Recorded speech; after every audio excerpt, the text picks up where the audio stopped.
can see some movement on the screen. It appears some team members might be approaching our SRC at this point to begin those recovery operations, the initial safety sweep.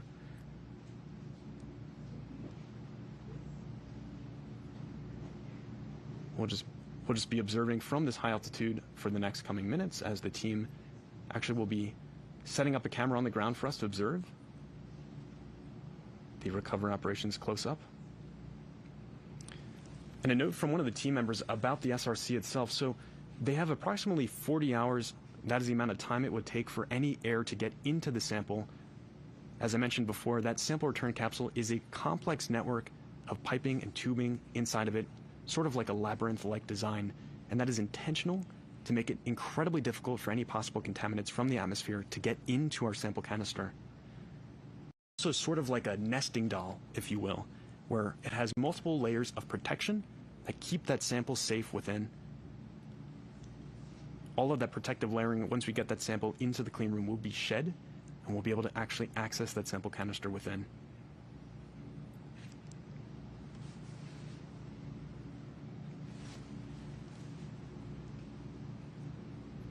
The main goal, as I said, for today is to get that sample canister on a nitrogen purge.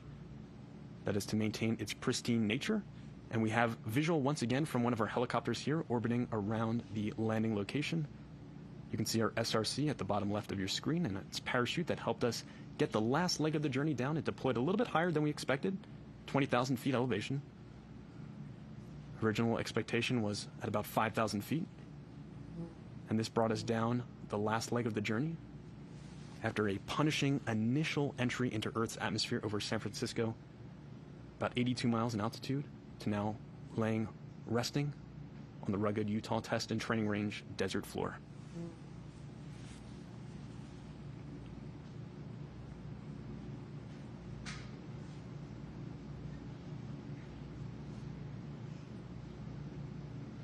Recovery operations. Recovery team is in the vicinity, beginning their initial assessments. So you just heard confirmation from Tim Preiser that the team is beginning to actually approach the SRC for that initial environmental and safety sweep. You'll soon see our on-scene commander, Oscar Stu Wiley, approaching that sample return capsule. As I mentioned before, he'll be checking for any possible unexploded ordnances. You can see our mission operations team. They have been overseeing all of this morning's events, and they're going to continue. There we go on screen. You can see front and center there, Stu Wiley, our on-scene commander, and right behind him is Victoria team. They are both wearing personal protective equipment, gas masks. That's for their own safety as they approach, as there could be potential outgassing from that sample return capsule's batteries heating up during re-entry. You can see him scanning the region. He's checking for any possible unexploded ordnances, UXOs. Recovery operations. Oscar's performing the unexploded ordnance survey. And you just heard that he is, in fact, doing that survey right now. You can see him walking around the SRC. This is the first person to come in contact with this SRC since it was on the other side of the solar system. We had sent this on a long journey. It was OSIRIS-REx spacecraft. Finally delivering the sample, he is motioning over to Victoria team, who is shortly going to approach and begin taking some gas and thermal readings. You can see her walking over and must have given the clear for her to proceed. A little bit closer, Stu continues to pace around the surrounding area. All over here, the team will collect samples. He'll begin to place flags. You can see in his backpack, he's got a couple flags waving in the breeze. Those will be placed at areas of interest for our team members to sample once they arrive and begin those recovery operations. Victoria is now appearing to take out her thermal and gas reading devices. She's taking an initial thermal reading of that SRC as we speak, looking for it to be at an operational temperature of around 100 degrees Fahrenheit. Lockheed Martin Safety is performing hazardous environment assessments. And you just heard that confirmation. So she is performing that hazardous environment assessment, checking the thermal temperature of that SRC, as well as taking any kind of gas readings to make sure that we are at safe operational levels. She is also leading over. This is Victoria team from Lockheed Martin. Stu continues to sweep the area around her for the safe operation of our recovery crew members.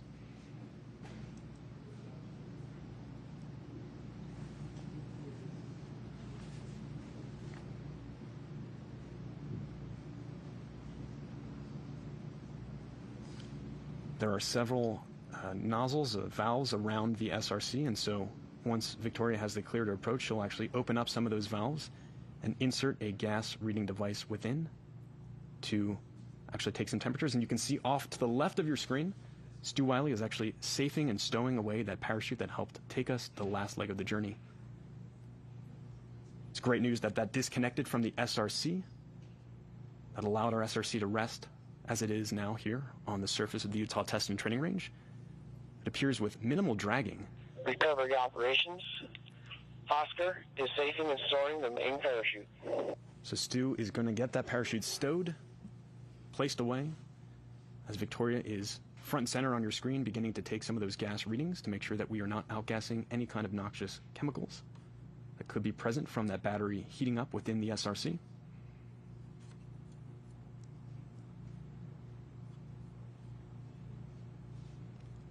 And Stu is walking back to the team with that parachute.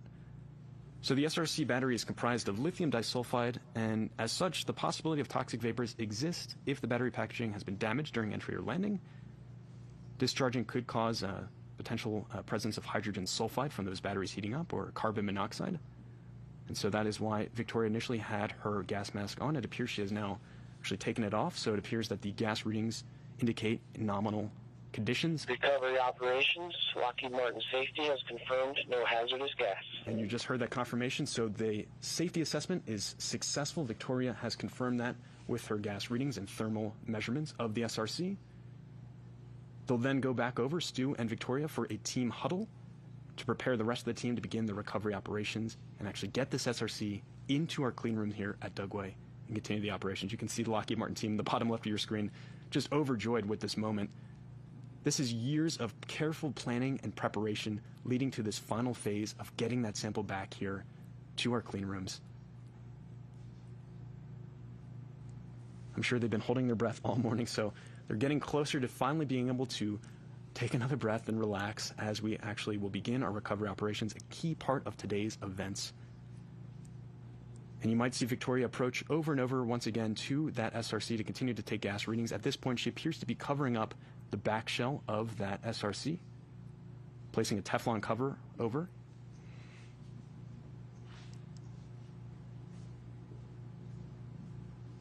This is where the parachute actually deployed at the top of the SRC capsule, the sample return capsule rather. She'll also be checking for any possible live voltage. And we'll wrap Kapton tape around the two cut cable ends protruding from the back of the SRC where that parachute deployed. You can see her with that covering as we speak, placing it on the back shell.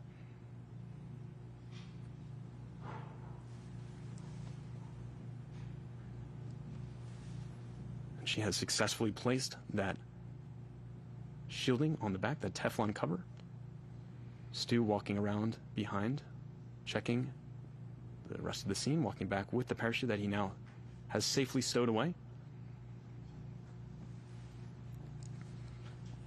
And you'll see Victoria opening up a couple gas valves on the SRC, taking those gas readings. She'll continue to do this throughout the whole process. She's also placing covers on those gas vents too to prevent any kind of contamination from atmospheric particles, particulates entering into that SRC. She's photographing the scene as well too. This is to keep careful note of exactly the procedures that she's going through for her team.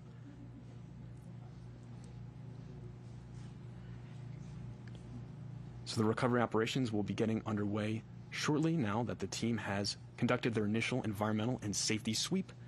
Everything appears to be nominal, which is fantastic. We do, in fact, have that SRC on the ground. The rest of the team will be approaching shortly.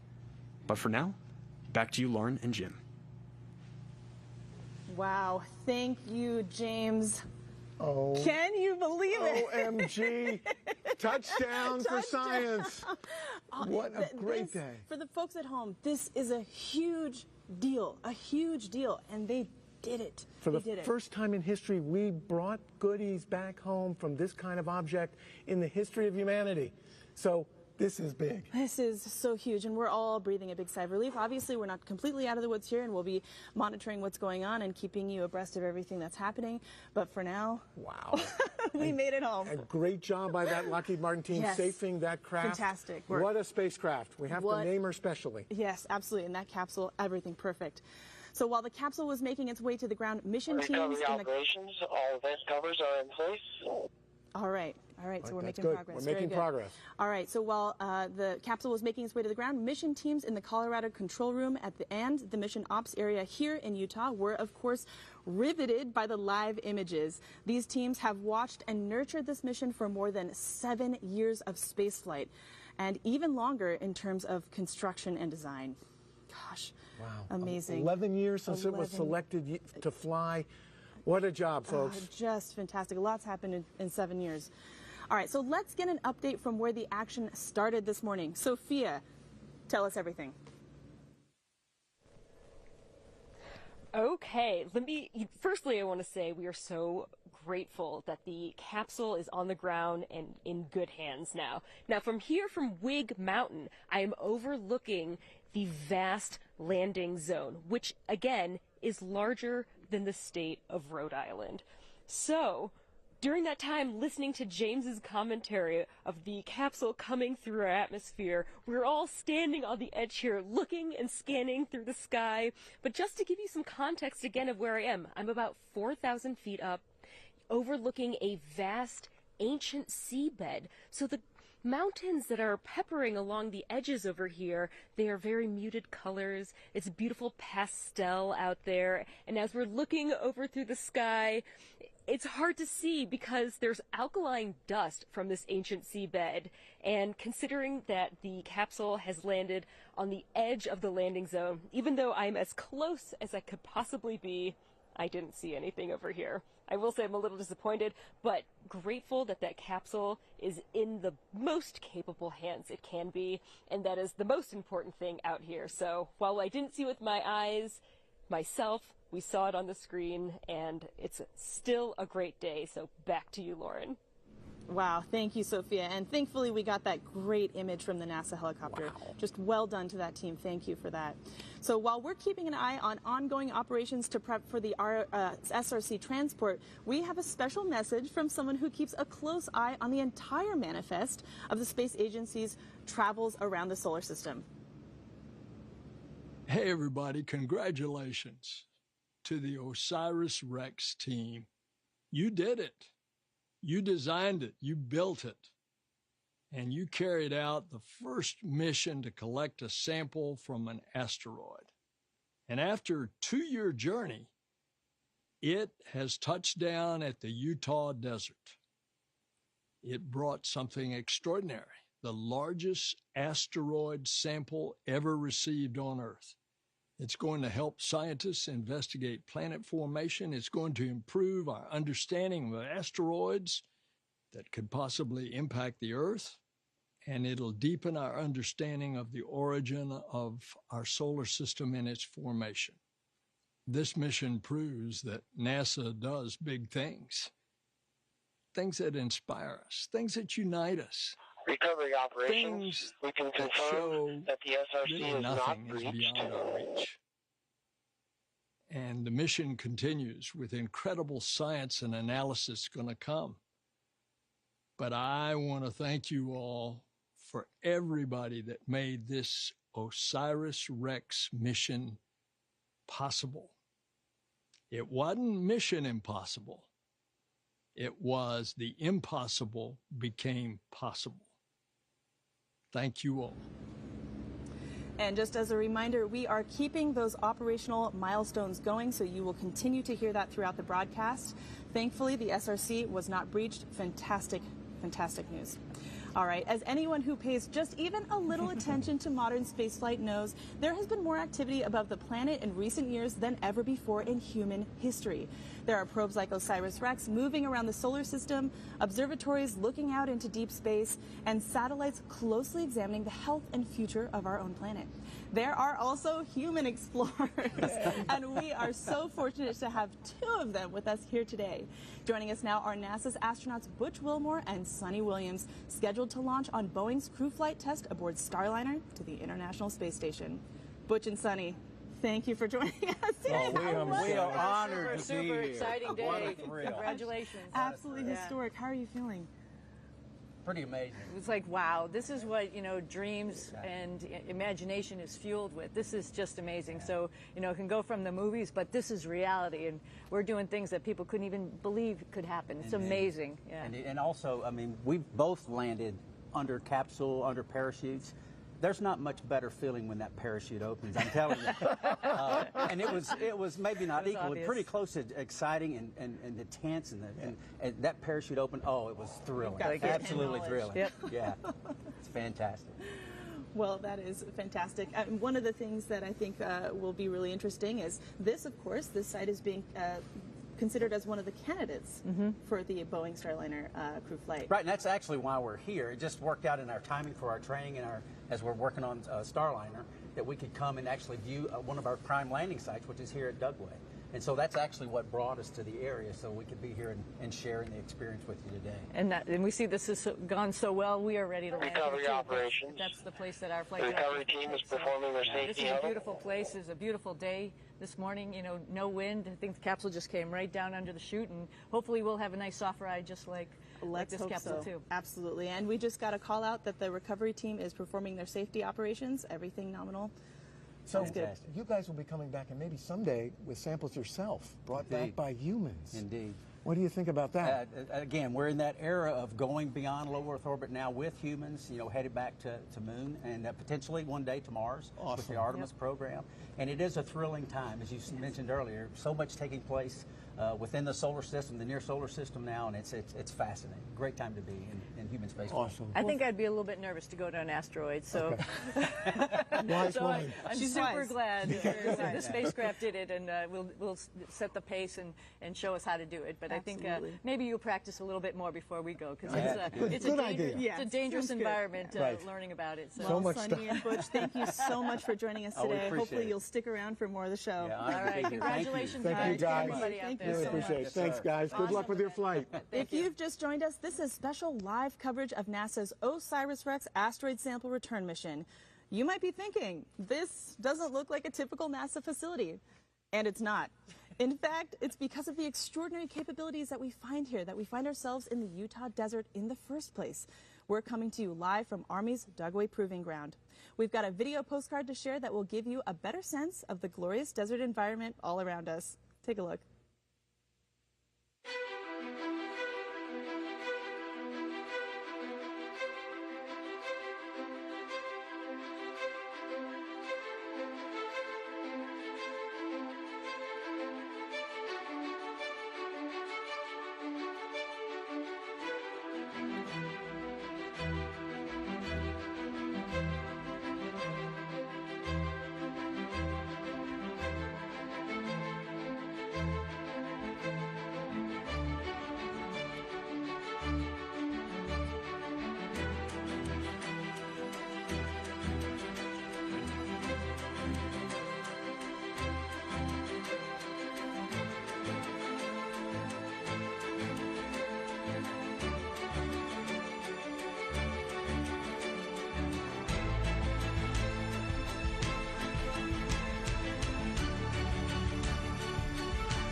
Wow. Absolutely gorgeous. The spaces here are vast, rugged, beautiful. I mean, you got to see a little bit from the NASA helicopter, but that was a close-up and personal look. And look at this. We're in this place that almost looks like Mars, but on Earth, as we're recovering a capsule with the pieces of our universe that will tell us about the early time of our solar system that we can't get anywhere else. And there's the crew out there approaching that beautiful capsule that did the joyful ride from that top of the atmosphere down. 13 minutes of roller coaster riding, and they're getting it safe and ready to start bagging her to come over to the clean room here. Wow. And explain, why do we do a landing, as opposed to an ocean landing? So many of our crews land in the ocean, as you know from Apollo. But for this one, we need to bring it back to a place where we can contain the contamination.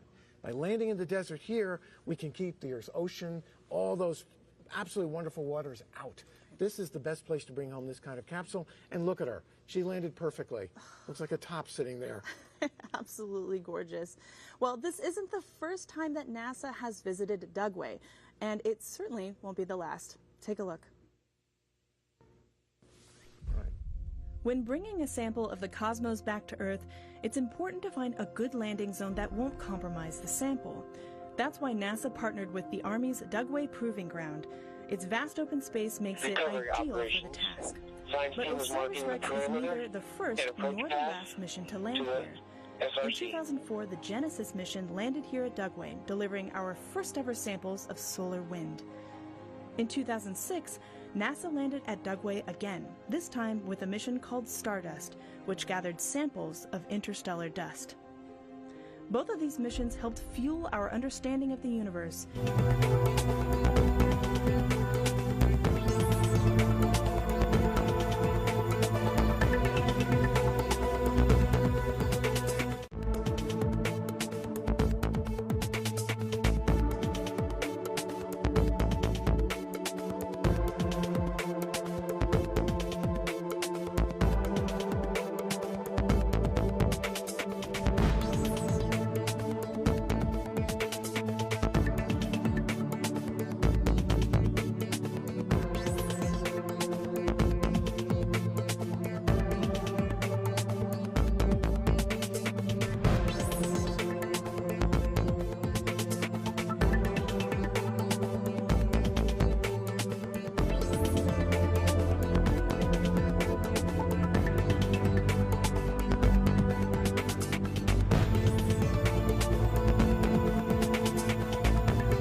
Of the Utah Test and Training Range that it did land on Uter, and so there was a little bit of rivalry there. We were hoping, but it looks like it was on Uter. Right on the boundary, though. Yeah. So close.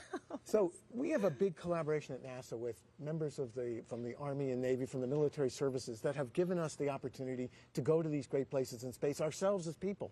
And can you tell us a little bit about the training and other fantastic things you do prepares these people to be crew for flight into space? Yeah, so if you look at it, the Army is the greatest leadership lab in the world, the types of problems that we have to solve on a day-to-day basis. And we have some of the best workforce that is available. So here at Dugway Proving Ground, we do chemical and biological defense testing. We're part of the Army's Test and Evaluation Command. And so anytime a piece of equipment is going to go into a service member's hands, it's tested by one of our amazing members of our workforce. But we also do training here. And so it gives a chance for folks to come and do things in a realistic environment. And that's really allows them to hone those problem-solving skills. So that's why the crews are so good who come from the Army and the Navy and the Air Force. Yeah, we'd like to point out it was an Army astronaut this week who went over who set the record. Oh, well, there you go. There you go. Well, we couldn't let you go without wishing you a very happy birthday today. Happy birthday. Today is your birthday, and you got a piece of the solar system. How about that? I don't think I could have gotten a better present from NASA. No. This is the rarest stuff we've ever had on Earth. It is. And I mean, when we're talking about the origins of life, and that's one of the I have the coolest job in the world. A couple months ago, I was here and out on the Utah Test and Training Range. We got to go out to an archaeological site and see 12,000-year-old footprints. And now we're going to get to see the material from the origins of the solar system. I think we've set the bar pretty high, really, and so my kids think I'm cool today. I don't know what we're going to do to top this. Well, we think you're pretty cool, yes. too. Yes, sir. And thank you so much for joining us. We've really loved having you. Thank you so much. We have a saying at NASA that the only way to reach the stars is if we all go together. The OSIRIS-REx team represents pros at the top of their game, but future explorers are just now finding inspiration in today's events. Here at the Dugway Proving Ground, students attending public school can literally say that a sample of an asteroid landed in their backyard. We visited the school to hear their thoughts about the mission and how their teachers hope it might influence their dreams of future exploration.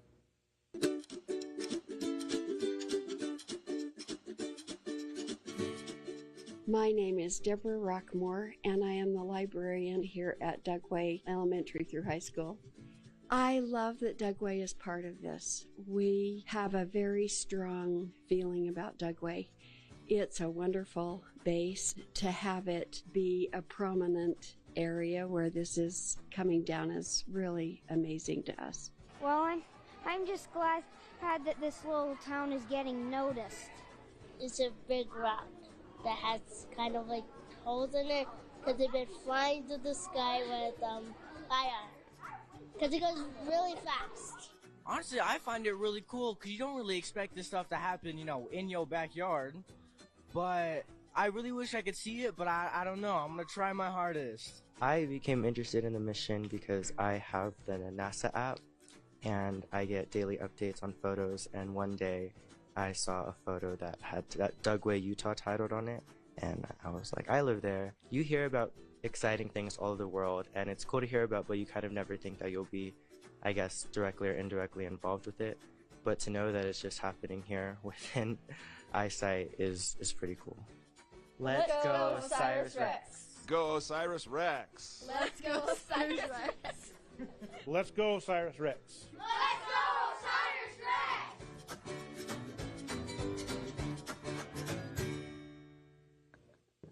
Rex. All right, let's go, Osiris Rex. I love that energy. I do too.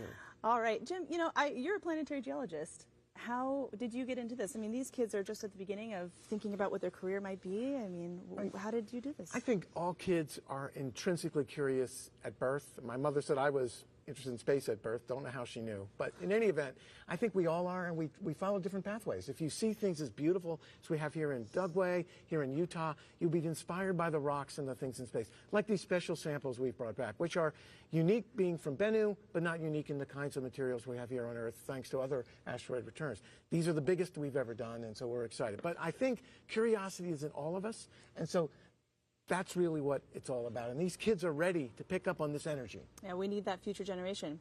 All right, let's get an update from James. James, go ahead. Yeah, Lauren, so the mission operations team has confirmed that we are able to begin those recovery operations. You've been seeing on your screen in the bottom corner for the past couple minutes, team members beginning to head out and put flags of areas of interest where we'll want to sample for our sample curation team.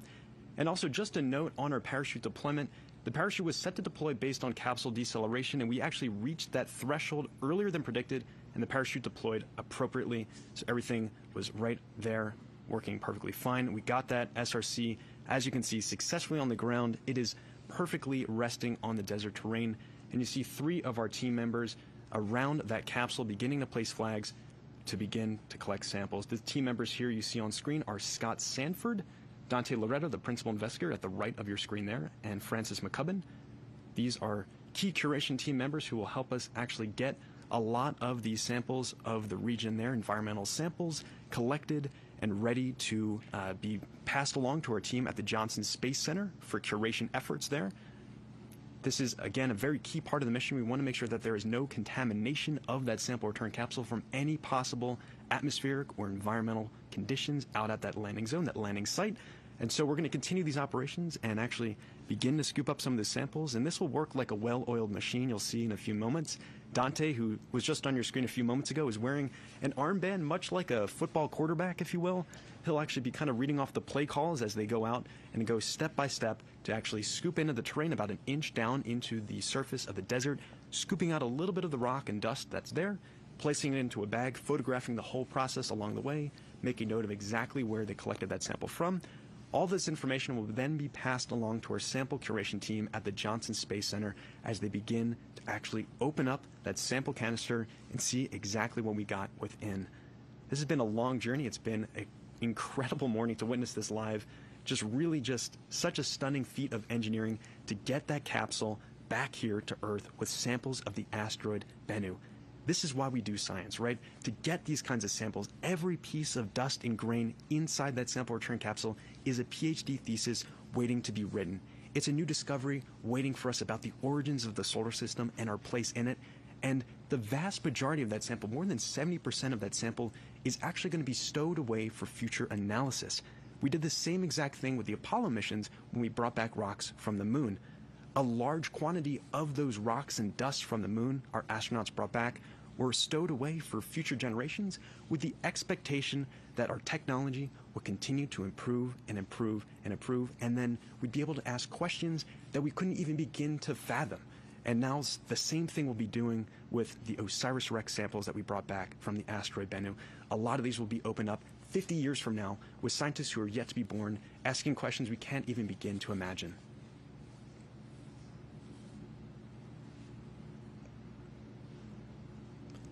So our team is just huddling off screen now, and our recovery operations will begin. You'll see a number of team members come out here. They'll be carrying with them a carrying fixture. It's a large metal fixture that has been perfectly designed to have our SRC resting within. They'll be bringing out a lot of thermal blanketing that will be used to protect our SRC during its flight back to the clean room here. Again, we want to make sure that that SRC is safe from any kind of possible contamination from the atmosphere. So they're going to do an excellent job of actually wrapping this SRC up and getting it prepared to transport to our portable clean room. That actual operation of getting that SRC bagged and stowed and ready to go on our long line operations for the helicopter will be a rather quick operation. As you see some team members from Lockheed Martin, their role is largely finished for today. They were operating a lot of the flight dynamics of that SRC, getting it to the ground, and now they can really just take a step back and relax, catch their breath after all the chaos of the morning. Very exciting moment for all of them, I'm sure, to actually see their creation sitting on the surface of the Utah Test and Training Range. Just massive, massive sigh of relief. So as I mentioned, that actual recovery of the SRC will be a relatively quick process, but a number of our team members, including Dante Loretta, our principal investigator, might remain out on the site where you see that SRC on your screen now. They're going to continue to collect samples. You can see a number of flags placed around.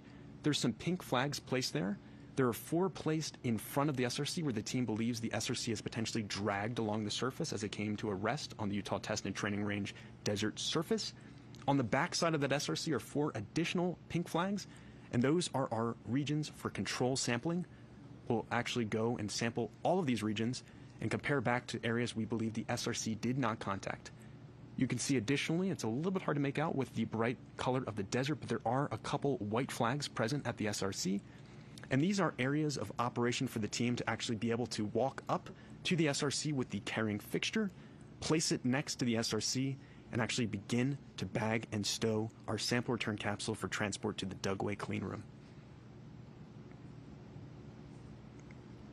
So it's been already just an incredible morning. We're now about an hour past landing of the OSIRIS-REx sample return capsule.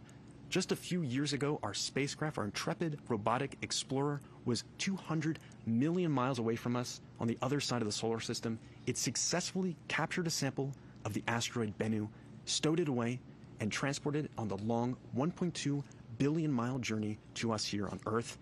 We experienced an incredible entry, descent, and landing as this team that you see on screen here, the Lockheed Martin team, a couple hours before our broadcast started, gave the green light, the go command to actually release the sample return capsule containing pieces of the asteroid Bennu.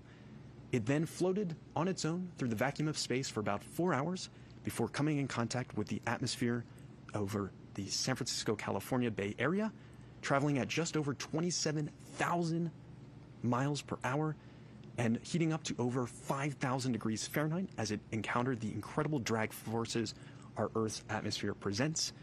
We then slowed down under our drogue parachute initially, which kept us stable during our descent down to the Utah Test and Training Range.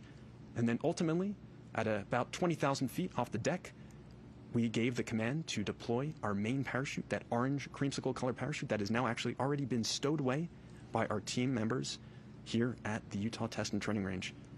It's been a really wild journey. Very excited to have our SRC on the ground.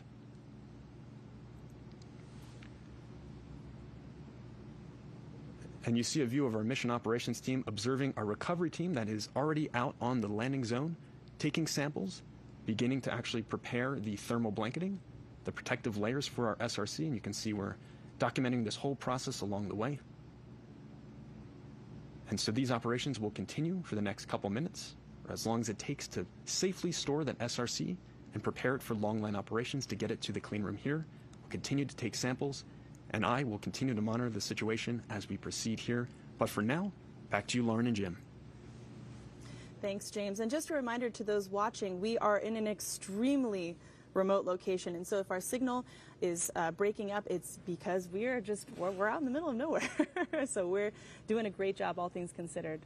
One other thing that I wanted to address really quickly is that parachute ended up deploying really quickly, did it not, Jim? It did. It deployed high, and this is a smart spacecraft. That sample return capsule detected the deceleration rate, and it decided that it was important to get that parachute out to slow her down so we could make this beautiful, safe landing. And that's the way this magical autonomous spaceflight works these days. We adjust to the dynamics of the environment. Again, hats off to the engineers that built those systems in so we could be home safe doing what you can see on your screen now. With a beautiful landing. All right, Jim, let's actually take some social media questions now. Let's get our first one. All right, at CCSV wants to know, will the sample be quarantined like moon rocks are? Well, in this case, based on a classification of what we call the planetary protection, these samples will not be quarantined in that way. The first moon rocks came back, they were quarantined for a week, out on the carrier and all that kind of good stuff, came back to Houston again very carefully. In this case, we understand the asteroid, the environment, we measured it with OSIRIS-REx, other asteroid samples from our colleagues in Japan, and so we don't have to quarantine them the same way. We do have to protect them, though, from contamination, and there's all kinds of systems in place by our team to allow us to understand the level of contamination. So what we study in science is the pristine asteroid. That was a great question. Excellent question. Excellent question. Recovery operations. SRC is bagged and secured in the handling fixture.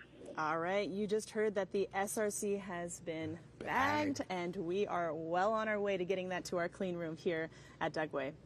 Wow, fantastic news. Missions like OSIRIS-REx transform scientific pursuits into engineering challenges. Smart, curious people with pursue answers with creative verve and perseverance.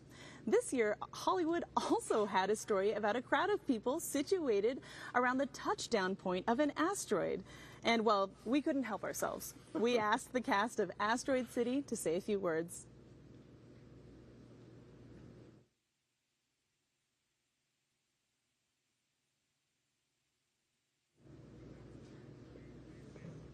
All right, well, it looks like we are having some technical difficulties, but that's okay. We'll definitely get you that video. It's a really fun one. It is. Scarlett Johansson, I mean, A-lister, Yes. Can you imagine? All right, so let's get an update from our field correspondent, Sophia. Sophia, do you have an update for us? Okay, Lauren, turns out the landing site really is just over my shoulder. It is just so hard to see through the alkaline particulate out here on the landing zone. But you know what? This is all in great hands, and we are just very thrilled that the capsule is doing well today. So I'm able to see one of the helicopters just circling over there. But for those of you who have just tuned in, I am on Wig Mountain, which is overlooking the ellipse, which is the vast landing zone. And earlier today, the helicopters, which were shuttling our teams of experts and our scientists, departed from here via helicopter once they found out exactly where the capsule landed, and now they're off on their recovery process and are doing what they do, which has been a carefully rehearsed process. So, Lauren, I'm going to send it back to you. Great, thank you so much, Sophia. All right, well, let's get back to that awesome video of Asteroid City. You don't want to miss this. Take a look. Hi, I'm Jason Schwartzman. I'm Jake Ryan. And I'm Scarlett Johansson. Where are you? Asteroid City, Farm Route 6, mile 75. Hey everyone, I'm Jeffrey Wright. Junior stargazers and space cadets. Each year we celebrate Asteroid Day. Hey everyone, I'm Maya Holt. And I'm Rupert Friend. And we star in Wes Anderson's new movie, Asteroid City. In the movie, families from across the country gather in a fictional American desert town for a junior stargazer convention. I heard there's a real-life reason people will be gathering in the Utah desert this September. The world will never be the same. What is happening there on September 24th? September 24th is going to be a historic day. This is NASA's first asteroid sample return mission and the biggest sample return beyond the moon. Shortly before 9 a.m. local time, the OSIRIS-REx spacecraft carrying precious samples of asteroid Bennu will release the capsule into the atmosphere to lower the samples down to the Utah desert, where scientists are anxiously awaiting the return of these materials. Wow, that sounds like the plot of a science fiction film. It's incredible that a spacecraft can go to an asteroid. Grab some pieces of it and then bring them to Earth. So what will NASA look for within the asteroid sample? These pristine asteroid materials will be studied by scientists from around the world. We're going to be looking at the minerals. We're going to be dissecting the rocks, looking at it mineral grain by mineral grain to learn more about how the solar system formed and evolved. We're also going to be looking for water to try to understand how our Earth's oceans came to be. And then finally, we're going to be looking at organic compounds, including some of the basic chemical building blocks of life, to try to understand whether asteroids like Bennu could have delivered the building blocks to Earth, leading to the origin of life on Earth and potentially elsewhere. With the data we obtained from these materials, we're going to be rewriting the textbooks on solar system formation. Fascinating stuff. But don't fragments of asteroids land on Earth all the time? Why can't we study those pieces instead of a mission to bring this sample to the Earth? Yeah, that's a great question. I mean, in fact, the Earth is constantly being bombarded by fragments of asteroids in the form of meteorites. But one of the big problems with studying meteorites is you don't always know where they came from, and it also can be contaminated. Fair enough. It makes sense that we'd want to study something more pristine. So how will NASA protect the sample once it's on Earth? And can I have some? Oh, I wish we could have some of these samples. I wish I could bring one home with me to put on my dresser at home. But the reality is these samples will only be for educational purposes in scientific research. The samples will be transported to the NASA's Johnson Space Center, where they've built a special curation facility just for keeping these samples safe and pristine. This is also incredible. I'm so glad that NASA has teams of people that are searching for the answers to some of the biggest questions, like where did life and water come from? Where did our solar system come from? I can't wait to see what we learn from the asteroid sample OSIRIS-REx is bringing to Earth. Thank you for all that you do. This is also incredible. Thank you so much for all you do. Well, you just said that name. You just said OSIRIS-REx. That was the thing. That was kick-ass. How did you do that? I was like, what is this phrase? I was like, OSIRIS-REx. OSIRIS-REx. Yeah, Osiris. OSIRIS-REx. Wow, talk about that mega wattage star Whoa, power. Scarlet, Oh wow. my gosh. It takes a huge, talented team with profoundly diverse skills to design and execute something as audacious as OSIRIS-REx. It takes years of planning and perseverance to see it through from that initial notepad doodle to a moment when the world tunes in to celebrate a huge success. It also takes leadership, and I'm pleased to say that we are now joined by the director of NASA Goddard Space Flight Center, Dr. Mackenzie Lystrup. Welcome. Yeah, thank you so much. I'm delighted to be here and very happy about the results coming out today. It is a great day indeed, and congratulations. This is a huge day for Goddard. It must go without saying that you are very proud. Absolutely. This team is amazing. They've been through so much for so long. Goddard Space Flight Center, the special thing about NASA's Science Center, Goddard, is that we have scientists and engineers working side by side, and so that doodle on a napkin can turn into something like OSIRIS-REx.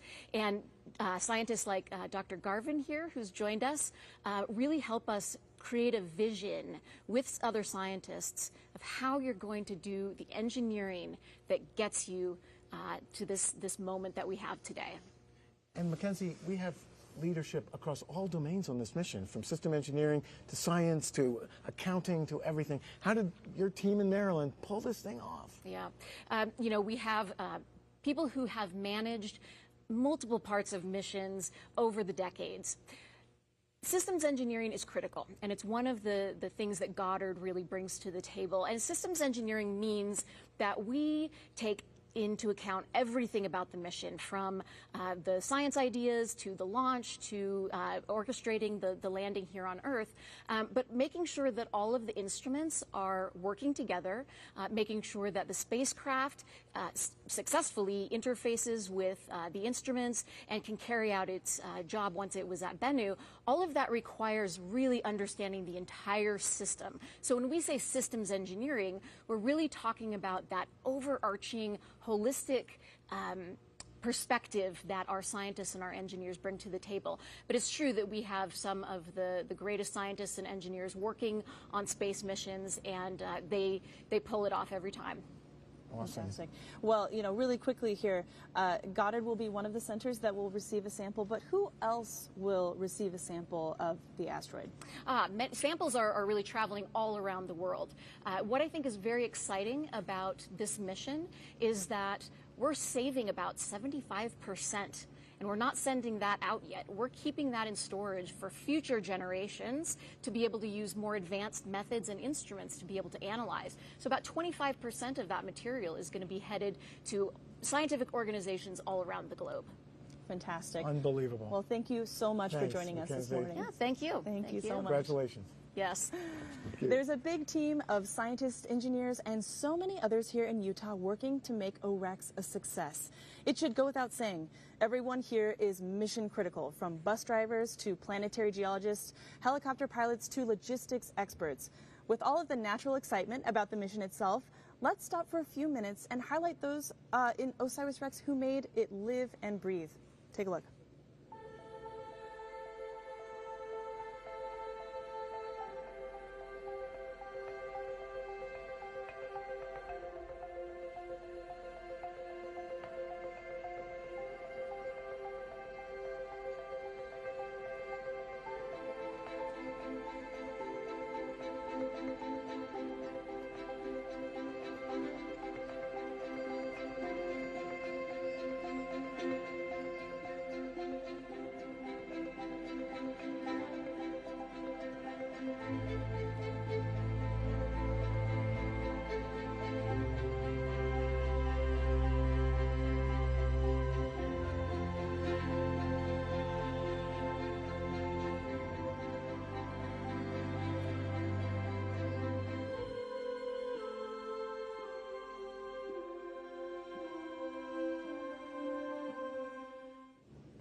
Boy, it's really hard not to get a little emotional when you see all those faces.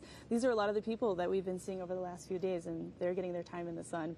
All right, let's throw it over to James for an operational update. Take it away, James. Yeah, thanks, Lauren. So while we've been kind of waiting for the past couple of minutes here, the team has actually successfully bagged and prepared the sample return capsule for the long line operations. You can see on your screen right now, the SRC is bagged within thermal blanketing, and that metal thing you see on the bottom is the carrying fixture.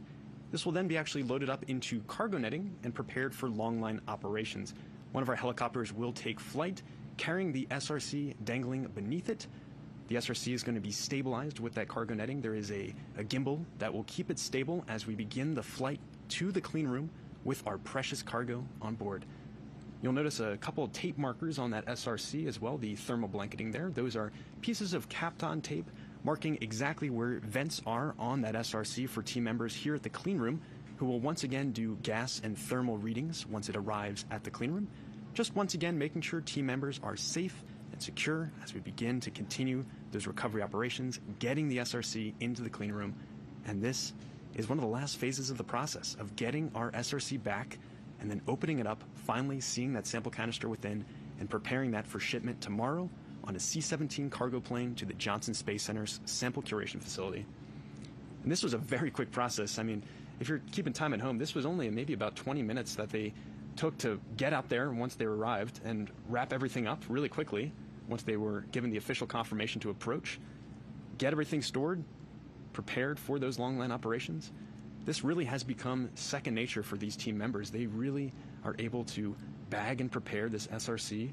And you'll see still quite a few flags around that area there. Once this SRC is flown away from the region, the landing zone, team members from the curation team will remain on site and continue to take samples of that surrounding area. They also have set up off screen here, you can't see it, but there is a air reading that they're going to be taking actual air samples of the area, atmospheric samples. All of this will be cross-correlated with samples that we actually get back from the asteroid Bennu to make sure that nothing from Earth here at the LZ or beyond got into that sample return capsule. And you can see some of those team members who are going to be taking those samples, once again approaching the location. Dante Loretta is front and center with them. He has that armband on, and on his left arm, you can see it there, as he's carrying his bucket that has all of his tools that he needs to begin collecting these samples. It's a very tight procedure that they have to go through to make sure that they are properly taking these samples. You can see they are photographing the area first, documenting exactly where they are collecting the sample from. They then have a small metal scooper that they'll use to actually dig into the desert surface. It's a bit of a soft surface out there today. As I mentioned, we did have some rain that softened it up, so it should be easy to dig in there, grab a bit of sample, and then they will bag that sample, seal it up, and then send that off to the sample curation team at the Johnson Space Center. Admiring the region as well. It's a beautiful, clear morning there today. We've been rehearsing in a variety of different conditions, including in the middle of the summer where temperatures were over 100 degrees Fahrenheit, much cooler conditions. You can see our team members wearing their UV shirts today. A much chillier morning for them as they are doing these recovery operations.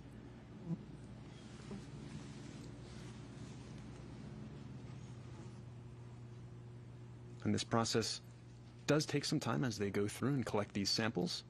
They want to make sure that they are accurately documenting exactly what's present at this landing zone for the team members who are at the sample curation facility of the Johnson Space Center. We're getting a great aerial view from our NASA helicopter. They've been doing a phenomenal job all morning tracking the action for us, and we don't give them enough credit. We've been training, obviously, all of the science and engineering Recovery operations. The recovery team is moving the SRC to helicopter 1 and preparing for long line operations. And there we have it. We are going to be moving towards those long line operations. The rest of the team members approaching that SRC that has been successfully bagged and prepared to be loaded into the helicopter's long line. This will be the last time the SRC takes flight. We had a wild flight this morning. You can see two team members lifting that SRC up. It's about 120 pounds total once you have the SRC and the carrying fixture there together. They're going to be walking this over, preparing it for cargo netting, and getting that attached to the long line for helicopter operations. And as I mentioned, this is the last time the SRC is going to be taking flight. It had a harrowing journey this morning coming through the Earth's atmosphere at over 27,000 miles per hour. It is now being carried carefully by a couple team members here. So quite a deceleration from that initial entry, and really just a wonderful final journey for our sample before it is opened up at the clean room and prepared to be shipped to this to the curation facility at Johnson. And as I mentioned, this view is coming from one of our NASA helicopters. Just like the science and engineering teams have been preparing for this key moment, our NASA helicopter pilots have also been preparing to cover today's events. They're typically down at Kennedy Space Center in Florida, capturing launch coverage from Cape Canaveral. But this past couple months, they've been out here with us at the Utah Test and Training Range, preparing to document today's events, getting incredible footage for us all along the way. You can see those team members have a bit of a hike to carry it to where it is safe operationally.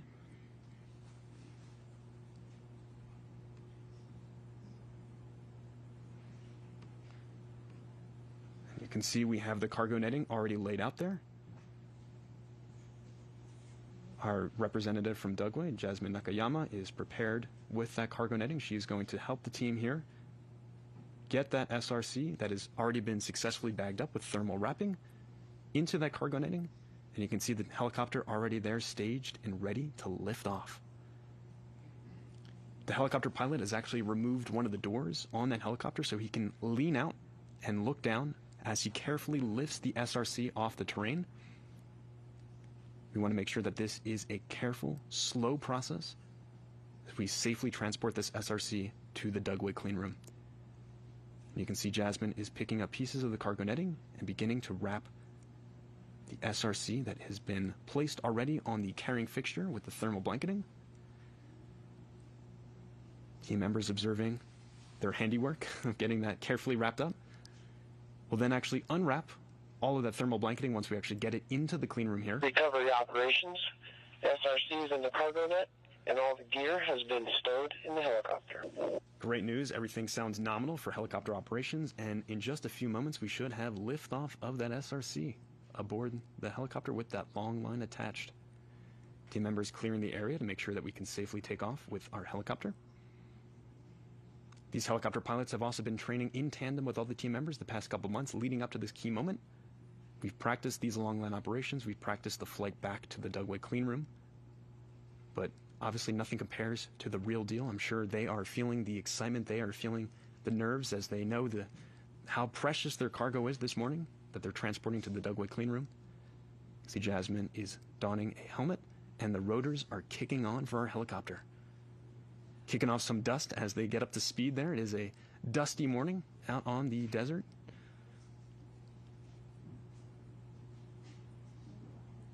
And this will be, once again, a very slow, deliberate operation. We want to make sure that sample return capsule is safe as we are lifting it off.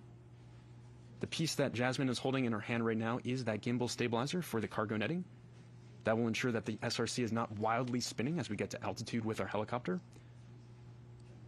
These helicopters can get upwards of over 100 miles an hour speed, but we're going to go nowhere close to that today. We're going to be taking this at a slow pace, making sure that SRC can get back safely and securely to our Dugway cleanroom. You can see one of our NASA photographers, Keegan Barber, taking some great pictures. I'm sure those will be phenomenal views of the operations that are going on just across the way from us at the Utah Test and Training Range. As soon as these rotors get up to speed, our helicopter will get off the ground. The terrain is a little bit soft today. Team members were out here yesterday testing out the grounds and had practiced actually landing with some of the helicopters. Those skids on the helicopters got about an inch into the wet terrain. It's presumably dried a lot more today. It's the sunny, clear skies have probably helped us out a bit, so this should be an easy liftoff for this helicopter to get into the air and help transport that SRC to the clean room. Off-screen, team members are presumably continuing to collect samples of the surrounding area, both environmental, soil samples, atmospheric samples. We'll be continuing to do those operations even as we bring this SRC to our clean room. Just a great view here from our NASA helicopter. And in just a few moments, we should have a stunning view of our SRC lifting off the ground. No part of this SRC comes in contact with the helicopter. As I said, it's been safely stored in that thermal blanketing. There's multiple layers of that blanketing, as well as a tarp being placed over it. Now, it is also in that cargo netting, thanks to our Dugway representative, Jasmine Nakayama. She's then attached this whole contraption to a long line that will dangle about 100 feet below the helicopter. And I can see a lot of dust kicking up now. The engine's really revving up on that helicopter, and it is off the desert terrain in the air with the SRC in tow. Recovery operations. Helicopter 1 is cleared to depart the recovery site with the SRC. And we have clearance to depart the recovery site. This is a key moment of those recovery operations. We're already getting that SRC out of the landing zone and on its way to the Dugway clean room. In just a few moments, that SRC with the long line attached will be lifting off its landing zone. Jasmine assisting with that final part of the lift, and it is now airborne. As I mentioned, a much more relaxing flight for our SRC on its last leg of its journey.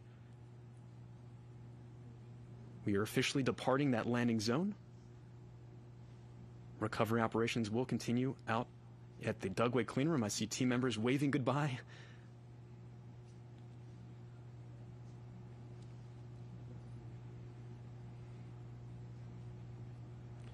And look at that view. This is a stunning view of our helicopter. This is a long journey ahead. As I mentioned, probably about 20 minutes of total flight time. We may lose signal as we head out there a bit, but for now we have a stunning view of our helicopter carrying the SRC below. And you can see that stabilizer is helping to keep that SRC nice and stable below. We'll continue to track this transport to the clean room, but for now, back to you, Lauren and Jim. Wow, check out that epic shot. Check it out. What a ride. Wow. All right, thanks, James. The science community has serious questions about asteroids like Bennu for a long time. What are they made of? Do they hold any clues about the origins of life on Earth or elsewhere? And what can they tell us about our past and potentially our future?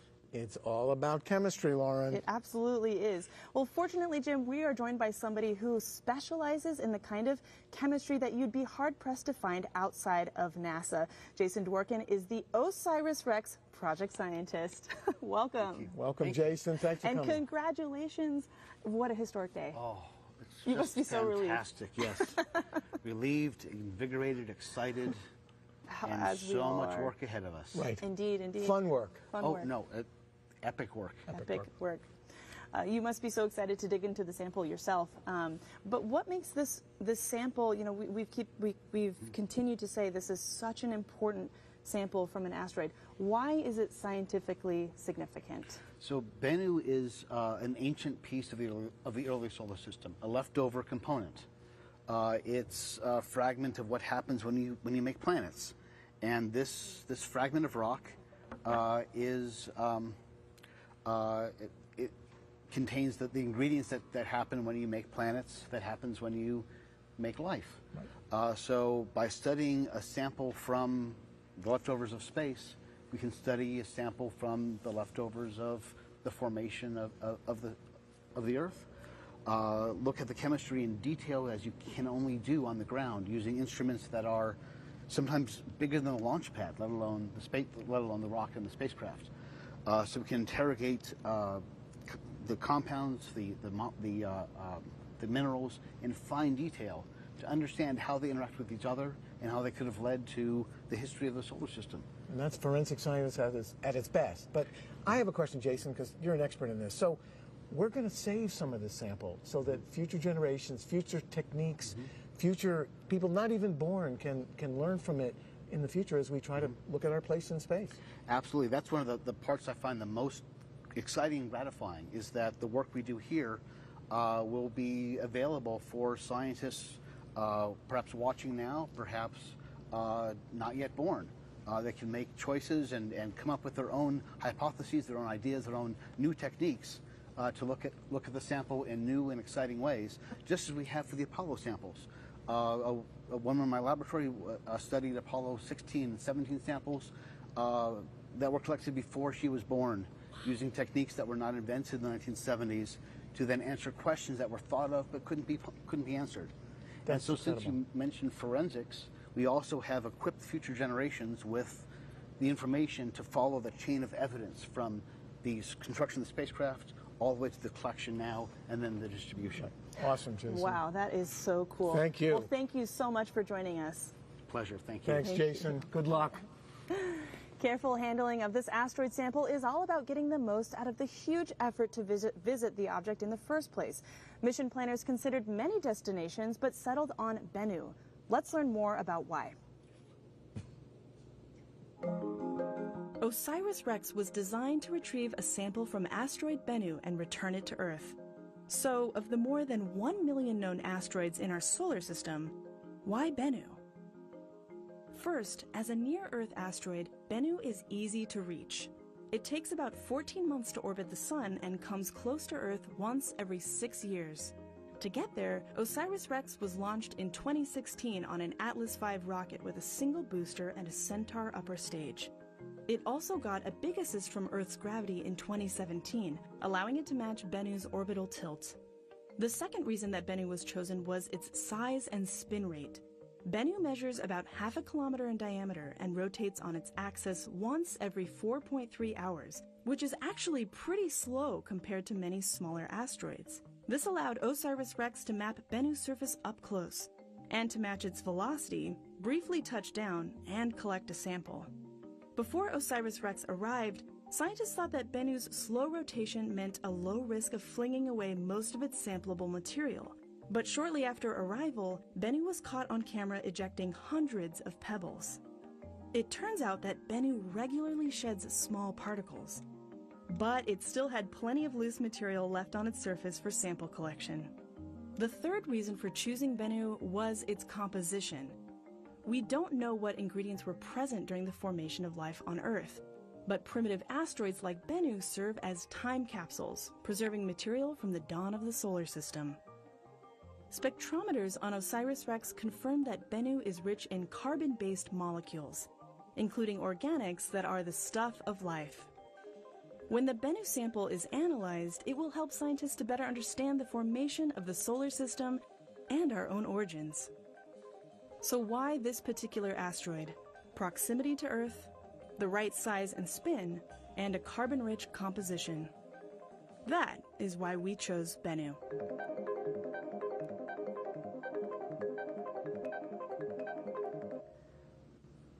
As you can see in the bottom of your screen, that SRC is continuing its transit to the clean room. Awesome.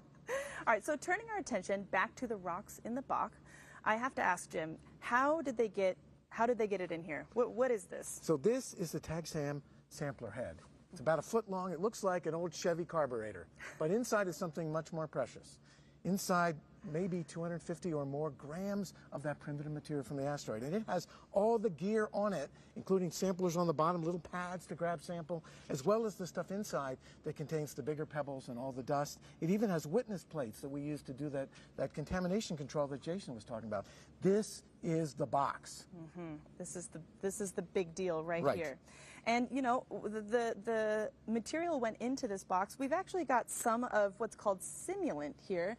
And this is obviously not the actual sample from Bennu, but it is a good approximation. Is that right, Jim? That's right. And so what we discovered on this amazing mission was the material properties and the microgravity of asteroid Bennu didn't behave like we totally expected. They behaved like an almost cohesionless fluid. And so while I pour this here and they fall pretty naturally, and this is about the amount of stuff we expect to find inside this sampler head, they flowed more like water on Earth than we expected there on the asteroid. This is new physics. We didn't know that was going to happen. And these rubble pile asteroids are teaching us something at every step. In fact, some of these bits, which are simulants here, may behave more like little balls of styrofoam than the kind of rocks we have here. So we're going to learn new stuff by just doing basic characterization of the goodies inside this sampler head. And one thing I think is so cool is that, you know, on Earth, it poured directly into these other beaker here, but as you said, it acted almost more like fluid. Exactly. We actually, when we took this sampler head on the TAGSAM, we pushed it into the asteroid, gave it a poke, let loose the gas, and let the stuff flow. We actually penetrated 50 centimeters. That's more than almost 2 feet. So we went deep into the asteroid, fired our thrusters, and backed away with the sample intact in this sampler head. That was cool. We didn't expect that. We expected contact, 5 seconds later, grab the good stuff and come home. Right. So dynamic interactions, learning about how these objects work. As you heard from Lori Glaze, this is how we get to understand the worlds that we need for planetary security. And I've even heard this described as a ball pit. That's how loose the material was when they approached Bennu. Exactly. If we had kept going, we didn't have that smart spacecraft, all that great engineering, we could have engulfed ourselves in this rubble pile stuff. Not good. But no crap happened, and we're on the way home, and we have a sample that's coming here to the clean room right here a mile away. All right, fantastic. Well, now that the team is bringing the SRC back to the clean room here in Utah, what can we expect? So the next step is really important. We'll wheel that special apparatus that's carrying sample return canister with this thing inside it right to the clean room, bring it in, take off the elements of the aeroshell. That's the thermal protection system in the back shell. We'll take those off and set up the plumbing to get the nitrogen purge on this particular sampler head. That's critical. All right, that's next. All right, let's get an update from our gal in the field. Take it away, Sophia. Let's put these puppies down. Lauren, things are much quieter over here now. But for those of you who are just tuning in, this is where the helicopters departed that were carrying our teams of experts that are now having been through a large part of the recovery process today. But really, that's all I have for your updates here from Wig Mountain, overlooking that vast landing zone.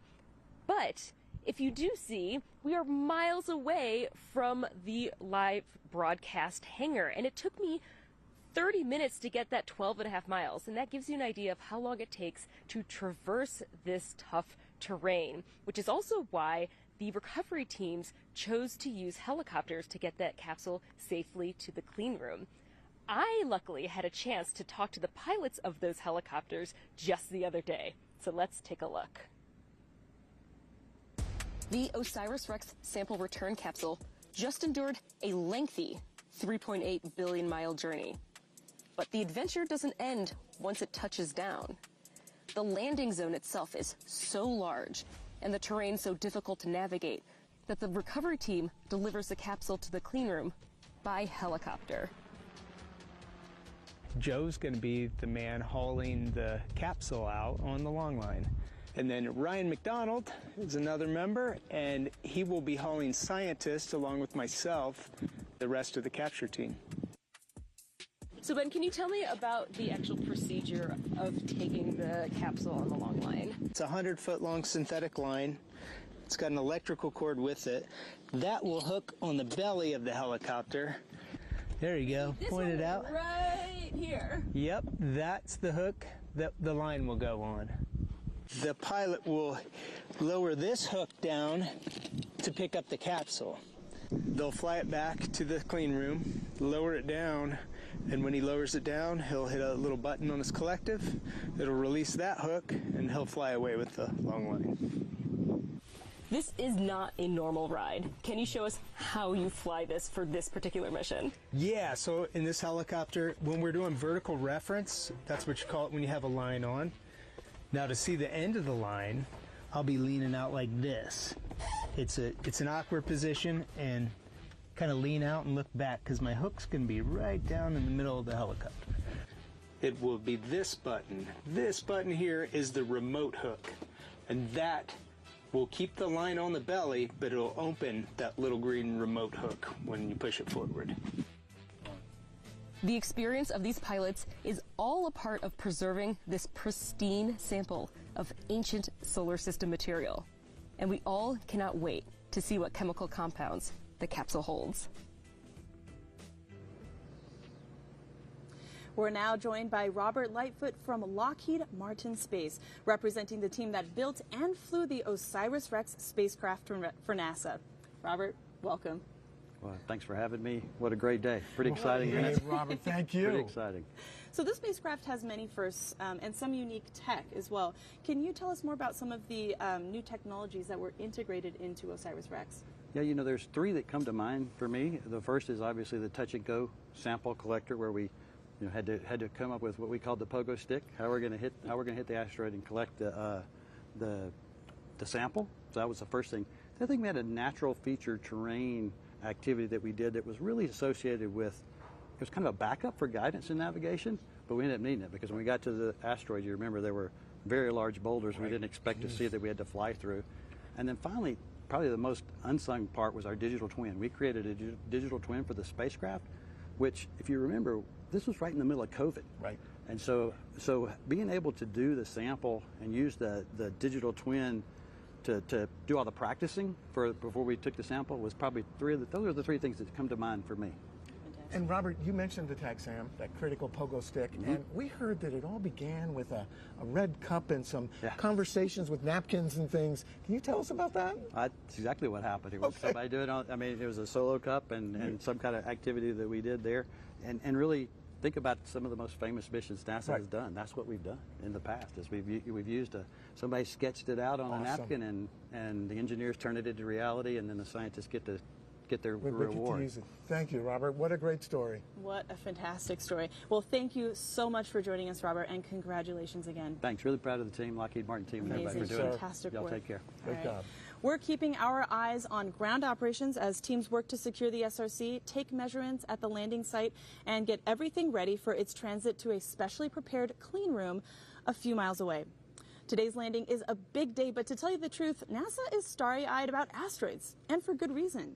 Asteroids are time capsules for the solar system and are vital research destinations for learning about our origins and perhaps our futures. While today's events focus on returning bits of the asteroid Bennu, that's not the only asteroid in NASA's plans. Let's take a look at a glittering list of other places we're en route to visit. 1 year ago, on September 26, 2022, NASA's DART mission navigated to the small asteroid Dimorphos and deliberately crashed into it.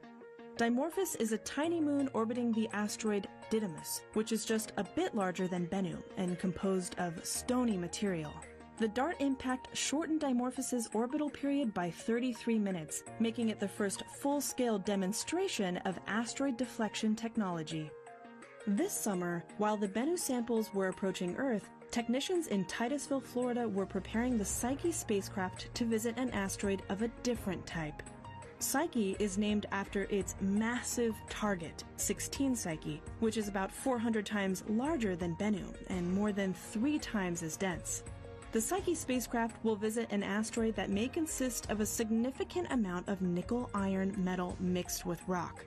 It will remotely study 16 Psyche's elemental composition, topography, and gravitational and magnetic fields. The mission will provide insights into the formation of terrestrial planets like Earth, Psyche's launch window opens on October 5th.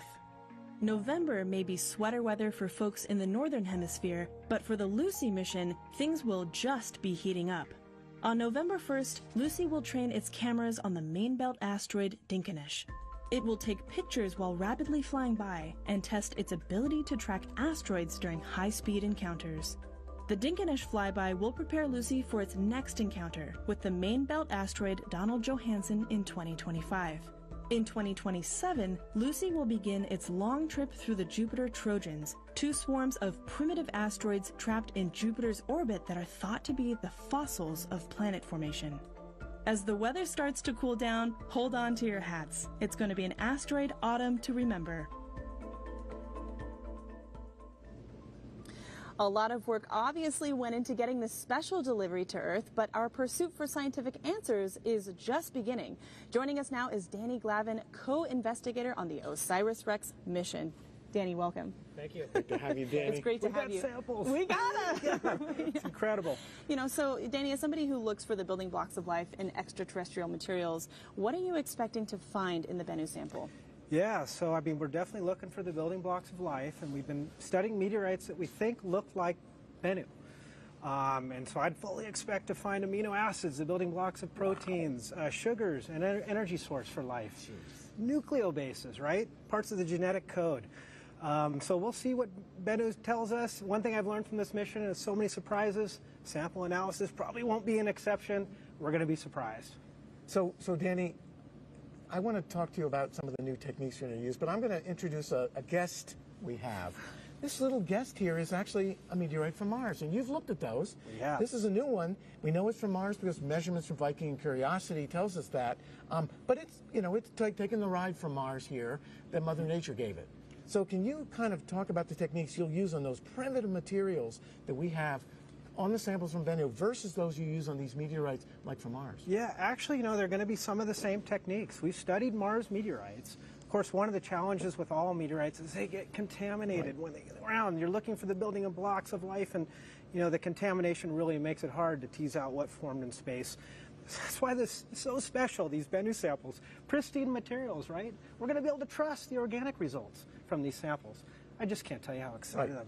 Well, so our Martian gives us the training to know that, to be ready for what you have on Bennu, and to get ready for Mars sample return when we conduct that. Absolutely. I mean, we've been practicing on meteorites to get ready for Bennu, and we are ready. They're ready. We're ready. Let's go. Let's go. And how exciting, a piece of Mars. Touching Mars? Oh, my gosh. You'll be touching Bennu. Well, not with my fingers. That's right. Recovery operations.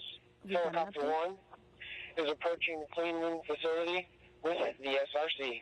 All right, so you just heard we are approaching the clean room facility. Let's toss to James for an update. Take it away. Yeah, Lauren, this is the final leg of the journey of the SRC. It has been loaded on the helicopter a few minutes ago with a long line to get those operations to bring it back to the Dugway clean room.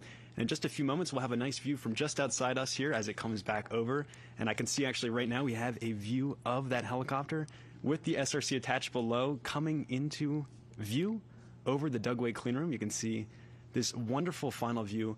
And because we were able to transport it this way, this was determined the most efficient way to actually get this SRC to the clean room. It gives us a phenomenal final view here of that last flight. Truly a parade for this sample return here. And just a stunning view of the Utah Test and Training Range, surrounding mountains. And there's that SRC beneath the helicopter with the long line. There's about 100 foot of that long line there. You heard from one of our helicopter pilots earlier that they do this very carefully. They hang out the window of that plane, or the helicopter rather, to determine the safety of that SRC, making sure that they are continuing to travel properly with this SRC to the clean room. And as we speak, team members are staged and waiting just outside that clean room, ready to get that SRC back on the ground once more. There are team members already in the clean room, gowned up. They've been waiting there all morning. They know what they need to do for this next step to get that SRC in.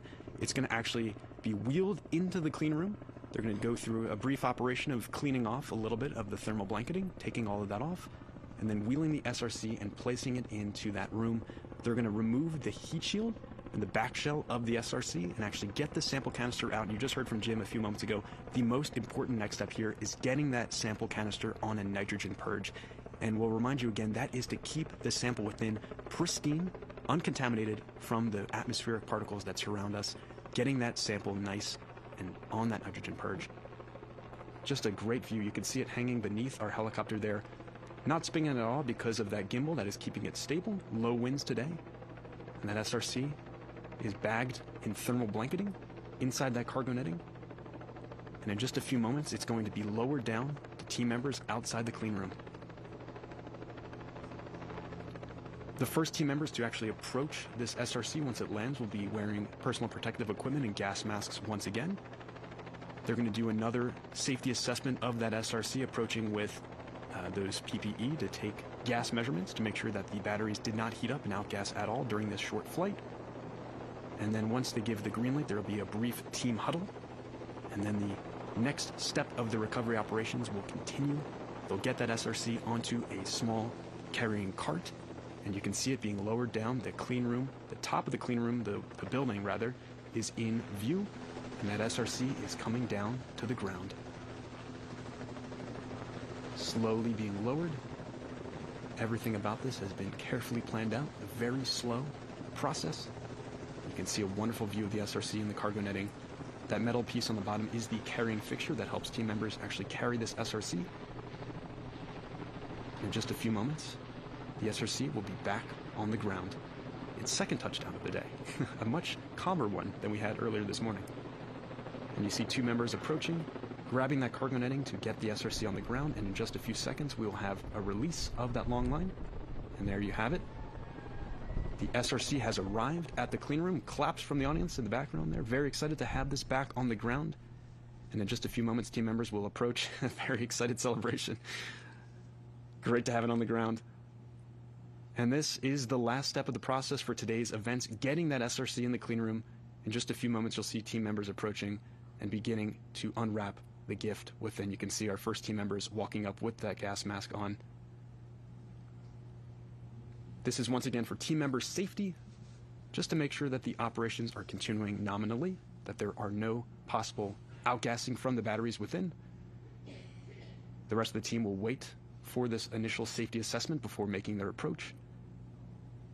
And there was some assistance for this step of the process from our team members out in the field. When they bagged the SRC. Recovery operations. The SRC has been delivered to the clean room facility and is being prepared to transfer into the clean room. So Zoe is removing the cargo netting now, and she's going to look at those X marks, those tape markers there. They're capped on tape that the team out in the field actually placed on that thermal blanketing. They let her know exactly where the air vents are, the gas vents on the SRC. So she doesn't have to unwrap the whole thing. She can just unwrap that small part and take her gas readings just to make sure that we're not outgassing anything from the batteries within. She'll take, once again, some thermal measurements just to make sure we're at safe operational temperatures. We don't anticipate any kind of additional heating on that SRC. You can see her opening up ever so slightly that thermal blanketing right at that capped on tape. Taking her readings, you can see another layer of that thermal blanketing there, and then the SRC is safely stored within. She's further unwrapping the SRC. There is additional thermal blanketing. You can see there's a couple layers. There's 2 layers of the thermal blanketing and then the tarp over top everything. She just needs to access that interior part and take her gas reading. You can see her with the instrument now taking initial thermal temperature reading. A nod of the head there. It looks like everything is nominal. And she'll take a gas reading here. You can hear the helicopters buzzing overhead here. The rest of our recovery team just shortly, a few minutes ago, landed nearby. And as we speak, on the other side of where Zoe is right now, there are team members preparing the clean room for the last leg of the recovery operations, getting that SRC inside the clean room and beginning the process of extracting that sample canister from within.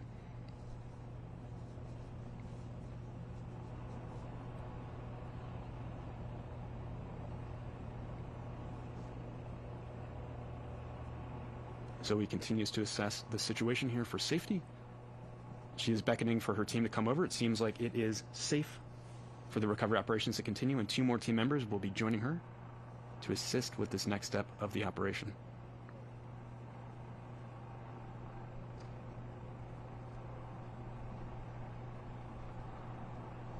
here come a few more team members as well. Approaching now is Rich Witherspoon, who's been overseeing a lot of the operations out here at Dugway. There's been a number of rehearsals. We have a ground view now. Zoe cleared to take off her gas mask. Big smile, very excited to get that SRC back here. It appears to be safe to continue the next step of the operations, getting that sample return capsule in the clean room. She's putting away her thermal protecting gloves. The rest of the team is there, ready to begin actually getting the SRC unwrapped and onto a small cart that will be rolled over in just a few seconds. Rich just giving the team an update on the status here. They do these team huddles just to make sure everyone's on the same page with the recovery operations. It is always simultaneous action. Everything is perfectly coordinated like a ballet dance. Especially once they get in the clean room, you'll see some of those operations. They are very well choreographed. And you can see they are bagging it up just a little bit more before they do this next step of the operation of actually lifting it up onto the cart that will then be wheeled into the clean room. Everything has really been thought out in advance, down to the actual material of the gloves the team members are to use in actually handling the sample return capsule. Nylon 6 is a polymer which is very similar to a protein, and so when nylon gets wet, hydrolyzes, it breaks up and releases a compound called epsilon aminocaproic acid that can be seen in some meteorites. So in order to distinguish between the chemistry that we see on Bennu and the chemistry that we see on nylon degradation, we need to make sure that these sorts of classes of compounds are kept away from the sample. So nylon gloves are not to be used. The gloves you see the team members wearing are made out of nitrile, which is safe to be used. And you can see two of our team members carrying that sample return capsule over to our clean room, our camera crew following behind, documenting this whole process. And you can see that cart in the background there. This is to help the team wheel the SRC into the clean room. That big metal door there will be open for just a few moments, and the team will wait just for the dust to settle. It'll kick up a little bit of dust, so they want to wait for that to settle and be visually clean, is the way the team describes it, before they continue to wheel that SRC in further, removing the tarp covering that thermal blanketing protective layer of the SRC. And you can see on the other side of the door, the team members for the clean room team are waiting to acquire that SRC within. And one big lift, all four members really digging down underneath there, getting that SRC up onto that fixture. A bit of a heavy lift, you can see. And we have it successfully on there. There's some padding protecting that SRC as it rests lightly. You can see the white padding underneath the SRC. In just a few moments, teams will await clearance to open those gates, open that door, and get the SRC inside the clean room, getting it on that nitrogen purge. Just a few moments later, a knock on the door, and there it is. The clean room door is opening up. Our Johnson team on the other side waiting for their precious cargo to arrive, and it is wheeled into the door. We have the SRC inside. Just sitting outside the clean room, you can see at the left of your screen with the NASA meatball and the OSIRIS-REx insignia. That is our portable clean room that has been set up here at Dugway for the sole purpose of this part of the operation. This last step of the process of getting the SRC opened up, accessing the sample canister within, getting it on a nitrogen purge, and then actually tomorrow morning, we'll have a C-17 cargo plane flying this precious cargo down to the Johnson Space Center. At the Johnson Space Center, they've actually built a custom clean room for the OSIRIS-REx Bennu samples. As I mentioned earlier, they're going to be joining a historic collection that also includes samples from the Apollo program that were collected at the surface of the moon, as well as samples from Stardust and Genesis, both of which actually landed here in the Utah Test and Training Range a number of years ago, and also some Antarctic meteorites. We will not actually be opening up the sample canister today, so that we'll actually have to wait just a few days, so the team will have to be patient still as they wait for the official opening of the sample canister. But what you're seeing now, a bunch of team members will lift up the SRC for our curation team to reach underneath, scrape off any kind of dirt, and place it back on to our carrying fixture here. All of these samples will then be looked at as well. Any kind of environmental samples that potentially came in contact with our SRC are of interest to the Johnson team, so all of that will be documented for later as the team continues to shed the thermal blanketing layers that were protecting our SRC on its journey. On the long line, you can see a couple team members looking through the windows of the clean room, waiting for their part of the process to kick off as they get the SRC wheeled in. We get a nice close-up view of the SRC here. You can really see how charred it is from that entry into Earth's atmosphere. That is the back shield that you're seeing of the SRC, and the top part there has been sealed off. That is actually where the parachute was deployed from. See, there's that yellowish-orange seal that was placed on top there where the parachute disconnected from the SRC. A brief team huddle here as they walk through the next step of the operation, making sure everyone is on the same page here as they will lift up the SRC ever so slightly, and the team has these brush tools. You can see one of our curators carrying one in her right hand there. They'll lift up the SRC, and she's going to scrape off any dirt from the Utah desert that was on the bottom. That will actually then be certainly of interest to the curation team as they begin to analyze the sample we got back. You can see they're giving it a little brush. Very charred surface of that SRC. That metallic portion below is the heat shield, which protected our sample on its journey through Earth's atmosphere to the Utah Test and Training Range. And you'll see a lift of that SRC for team members to access underneath, checking for any dirt. It doesn't look like we really had any develop. And this is actually great because what happened was, since the soil was so damp today, we had a little bit of moisture, it was actually a much softer landing, so not as much dust really caked on that SRC. It landed perfectly on the surface of the Utah desert. They're going to place this back down again. Seems like their operations are going perfectly according to plan here. They'll do another lift on the other side just so they can access where the team members were previously holding. And then if all looks good, they will clear this to be wheeled into the clean room. And really just backing up and thinking about this entire journey from where we started this morning. Right before, maybe about 4 hours before we kicked off our broadcast, the team at Lockheed Martin gave the go to release the SRC that you see right here from the main OSIRIS-REx spacecraft. It detached from that spacecraft on its 4-hour solo journey. There's nothing we could do at that point as it entered into Earth's atmosphere. Began the punishing entry, descent, and landing, which took us to the Utah Test and Training Range. Out in the field, teams worked to recover the sample, and they actually continued to take samples, environmental and air samples of the region around where we landed. We successfully bagged this sample return capsule in thermal blanketing that you see right there beneath the SRC, that plastic-looking material. We transported it successfully with our long line operations.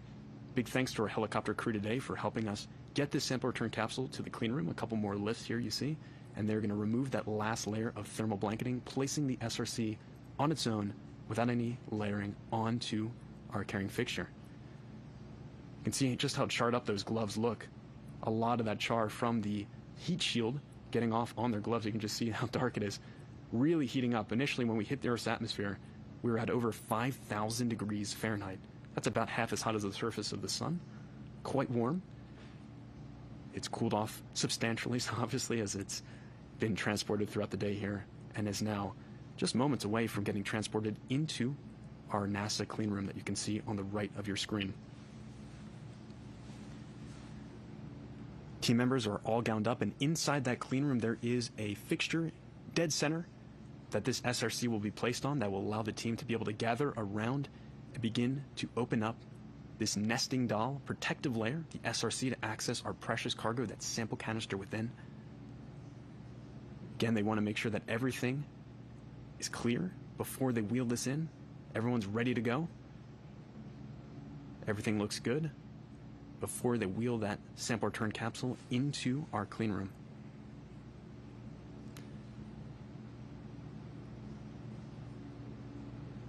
Just truly an incredible day, and the science that's within these samples is truly hard to fathom right now, just how influential this science is going to be. Keep in mind, these samples are from the origins of the solar system, billions of years ago. They hold the clues to how everything around us came to be. And in just a few short weeks, scientists will begin to analyze these samples and stow away even more sample for generations to come.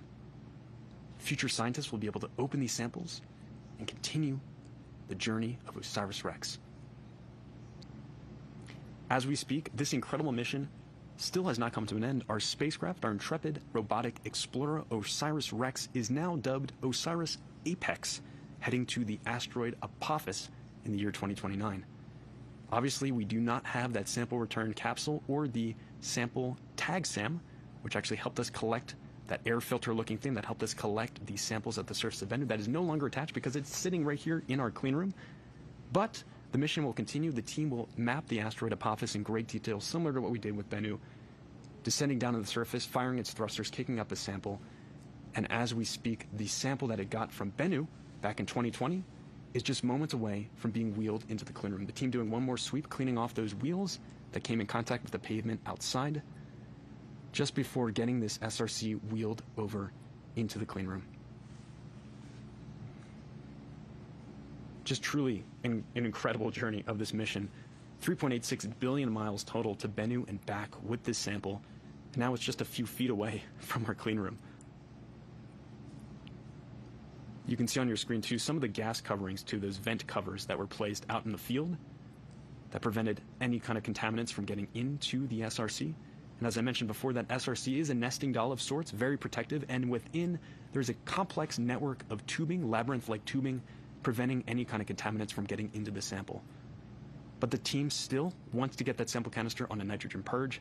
That will ensure that it will stay clean, pristine from any possible atmospheric contamination. It's going to stay on that nitrogen purge all the way through its trip down to Johnson Space Center, where ultimately it will be opened at their curation facility. You can see in the bottom left of your screen our team members inside the clean room all gowned up, and right at the bottom there, that kind of goldish bronze looking fixture is where this SRC is going to be placed for the next step of the operations. This, as everything has been, is a very careful process, choreographed every step of the way. Team wants to ensure that everything is cleared before they wheel that in.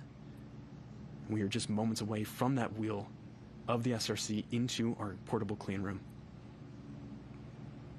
You can see in the background in the pink shirt, Jason Dworkin observing. He is one of our astrobiologists from NASA Goddard.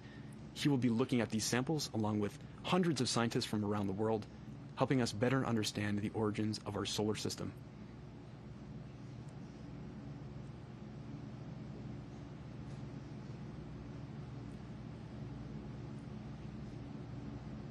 The anticipation builds for this final moment.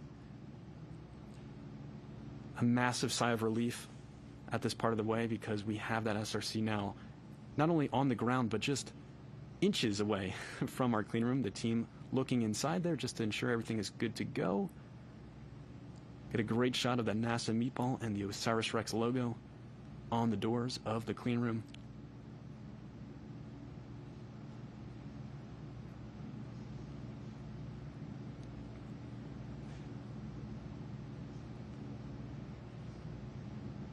The operations at Johnson Space Center, once this sample canister is transported there, will be truly a sight to behold as well. In just a few days, we're actually going to get our first science results from the sample within. And as I mentioned, they built a custom clean room at the Johnson Space Center for this very purpose. The team that you see on screen here has been rehearsing at that clean room, preparing for the big event of actually getting that sample opened up and beginning to parse it out and ship it to labs around the world, stowing a lot of it for future generations. Truly an incredible amount of science that we can't even begin to imagine is trapped within those rocks.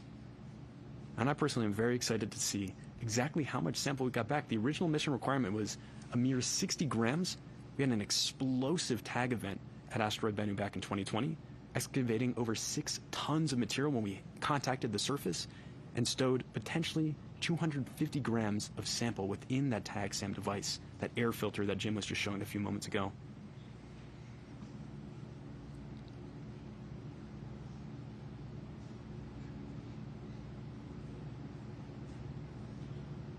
There are also no radio frequency signals allowed inside the building that you see here too. The building is on ordnance protocol. They want to make sure that everyone is safe here, that there could still be active ordinances from the parachute deployment with the OSIRIS-REx spacecraft. We had a mortar fire to release that parachute, that orange parachute that took us the last stage of our journey to the surface of the Utah Test and Training Range. Crew members pacing around inside that clean room, waiting to get that SRC inside.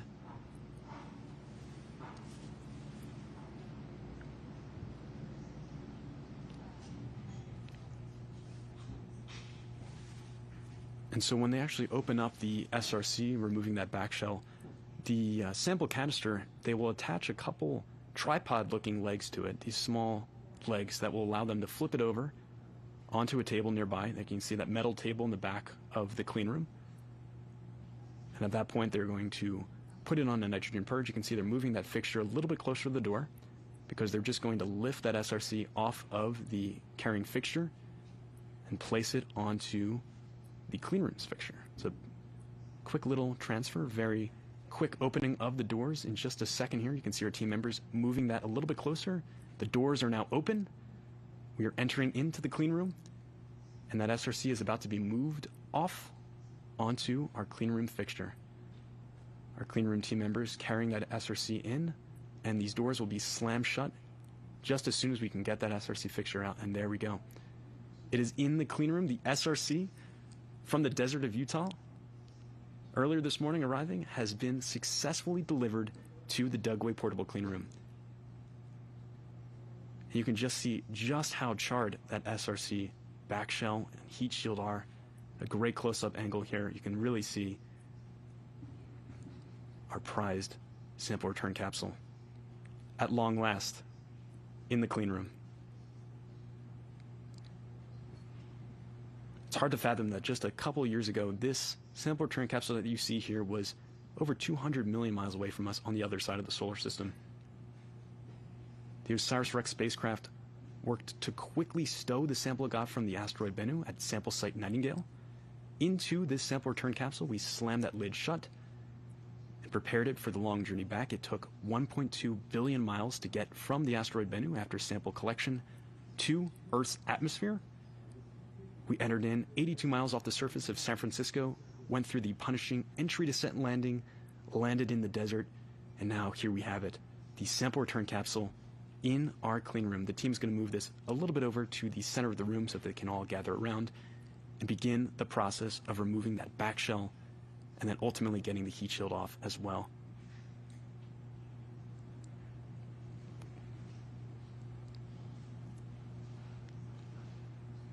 So what's going to come up next here is that back shell that you see there. The team will remove that, get the sample canister that is within. It's a complex network of tubing to get to that sample canister, and this is also, like I mentioned, a nesting doll of sorts protecting our sample within. They're going to get that sample canister out. They're going to get it on a nitrogen purge. That is our safe point. That is what we're looking to get to today. As soon as we're there, operations for the day will effectively be completed.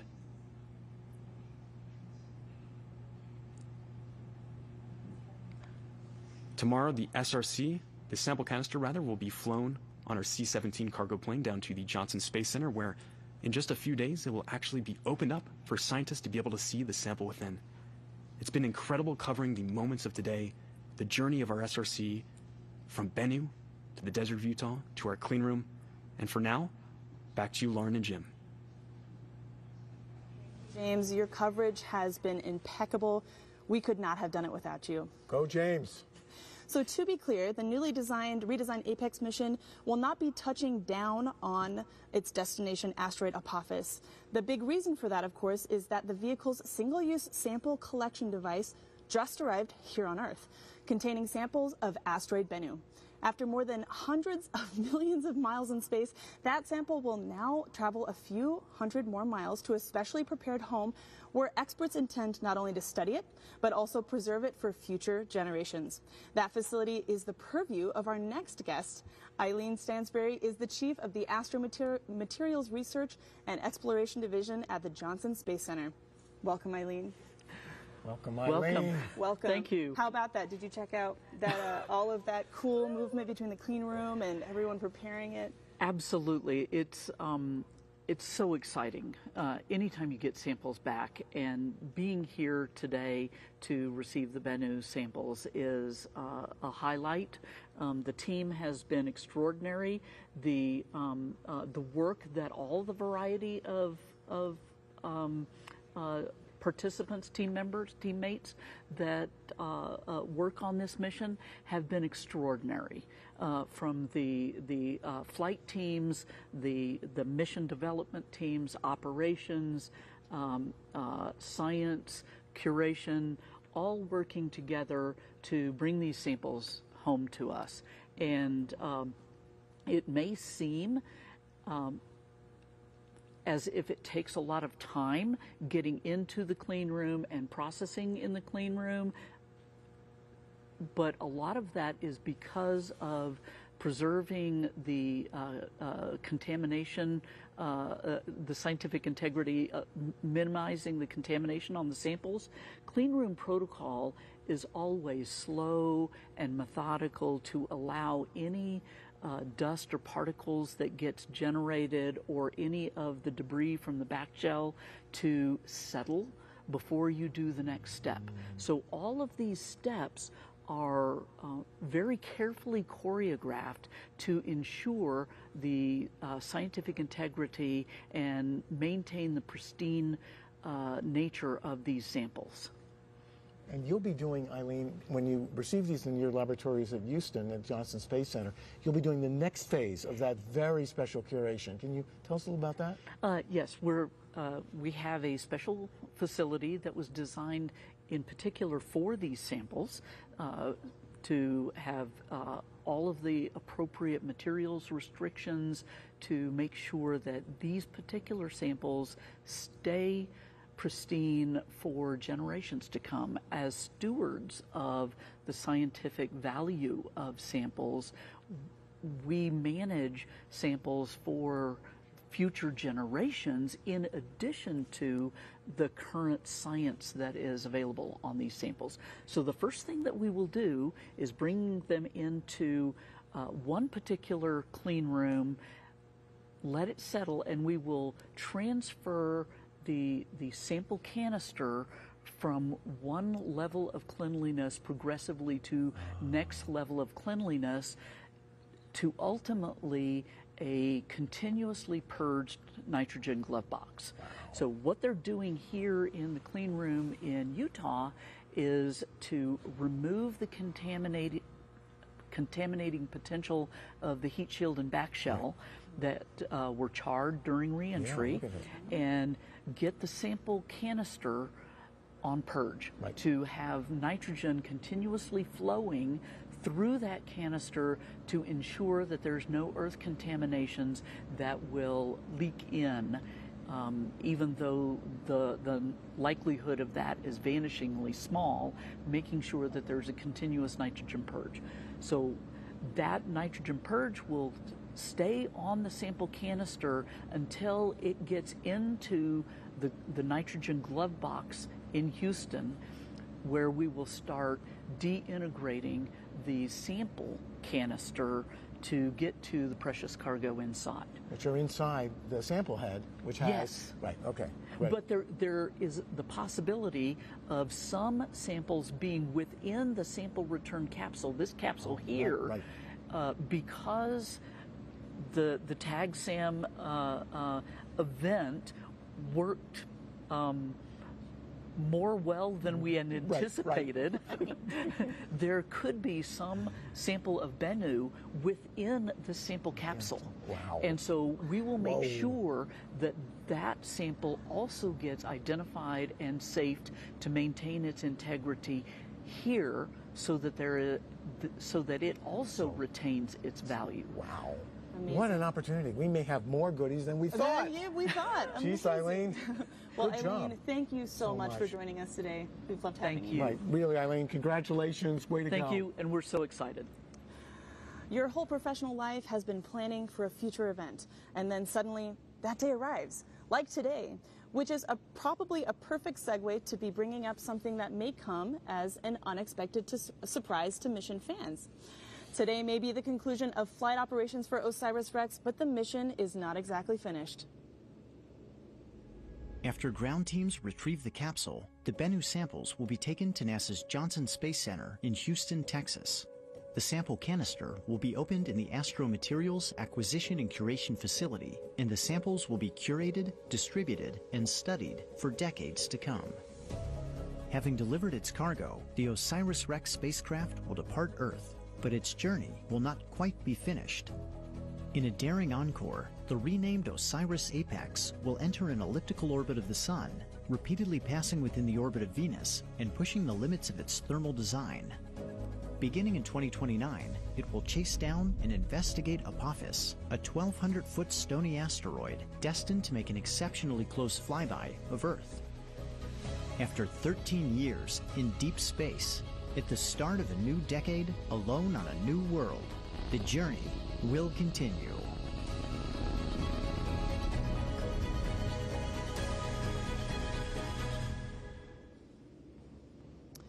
Jim, OSIRIS-REx collected its samples and is bringing them back to Earth for analysis, like we've all watched today.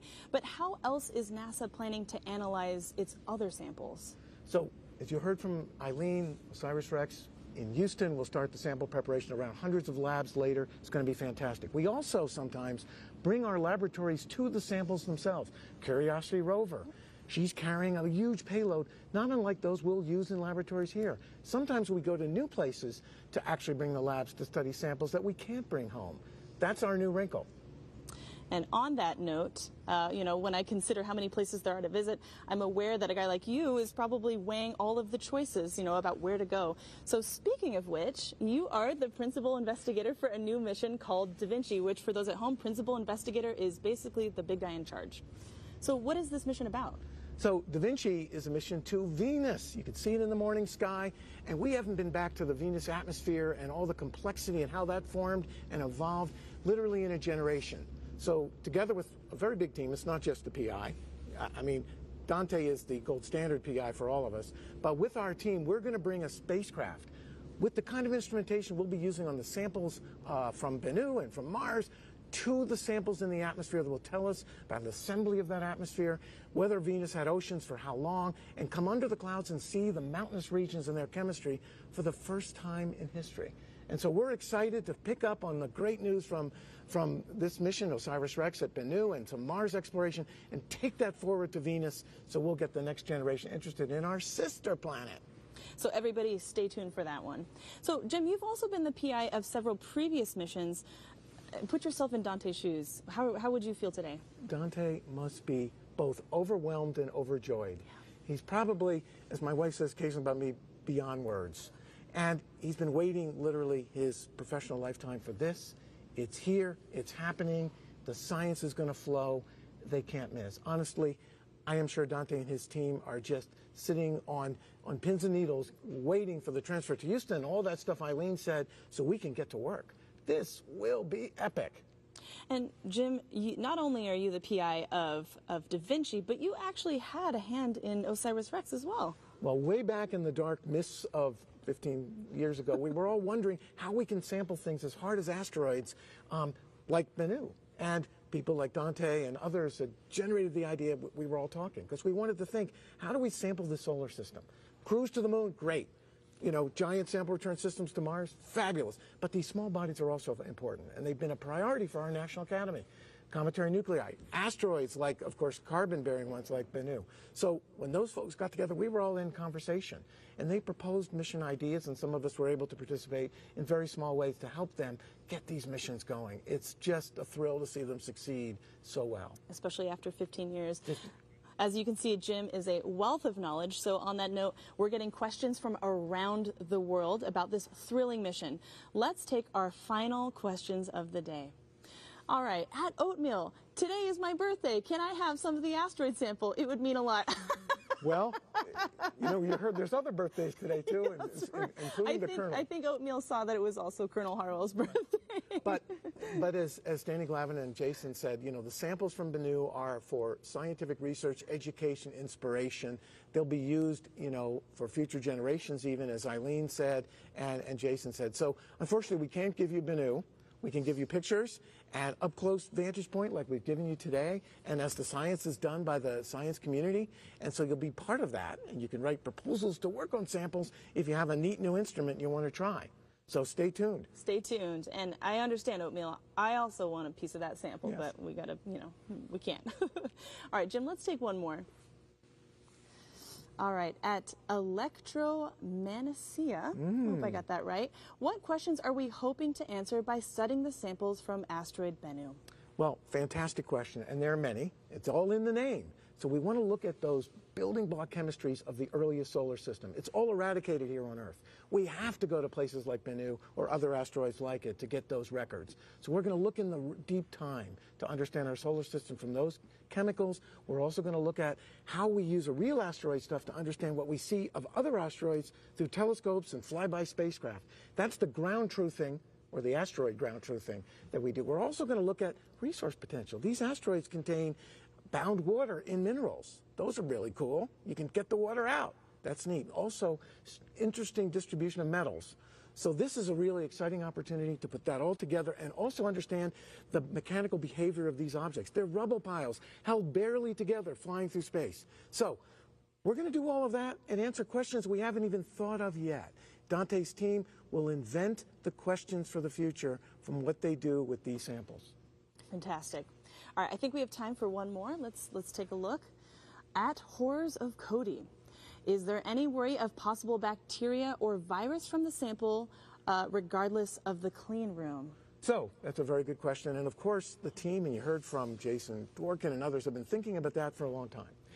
We think these types of asteroids and the materials from them are not life-bearing. And they're not life-bearing, and so we have classified this mission as a certain class of planetary protection. So we're not expecting any true life-bearing biological elements to be a part. But the fragments of organic chemistry, carbon-bearing stuff that you heard Danny Glavin talk about, the building blocks of life that got it all started in all the places it is here, but also maybe elsewhere, really important. So we don't expect to see any of that. We've contained the contamination. You see what's going on now in the portable clean room and at Eileen's place back in Johnson Space Center. So we're very optimistic. No worries about that stuff. We're good here. So I think we talked about this a little bit, but I think one thing people are maybe wondering, or even maybe a little worried about, is could this sample contaminate Earth? Are we at risk of something catastrophic? Literally so vanishingly small that no one would rightfully bet on anything like that. This is space, rock, and dust from a time so far ago that's been baked in the space radiation that wouldn't be good for any any living thing, sorry. We're all organic. And so it's been sterilized by being in space, in effect. And we do the same thing when we go and sterilize stuff that we'll bring back from planets like Mars. So how long is this next process going to take? You know, we're in the clean room now. We're going to go to Texas. How long is this all going to take before we start getting some results? So in the next few weeks, in the next couple of weeks, by October 11th, we expect the team in Houston, Eileen's team, and together with Dante's team, will have done that first proper containment and understanding all the possible sources of contamination, so they can document those for the future and also make sure they're through all those gates that Eileen was mentioning, so the samples are protected from anything from Earth, so they won't be contaminated.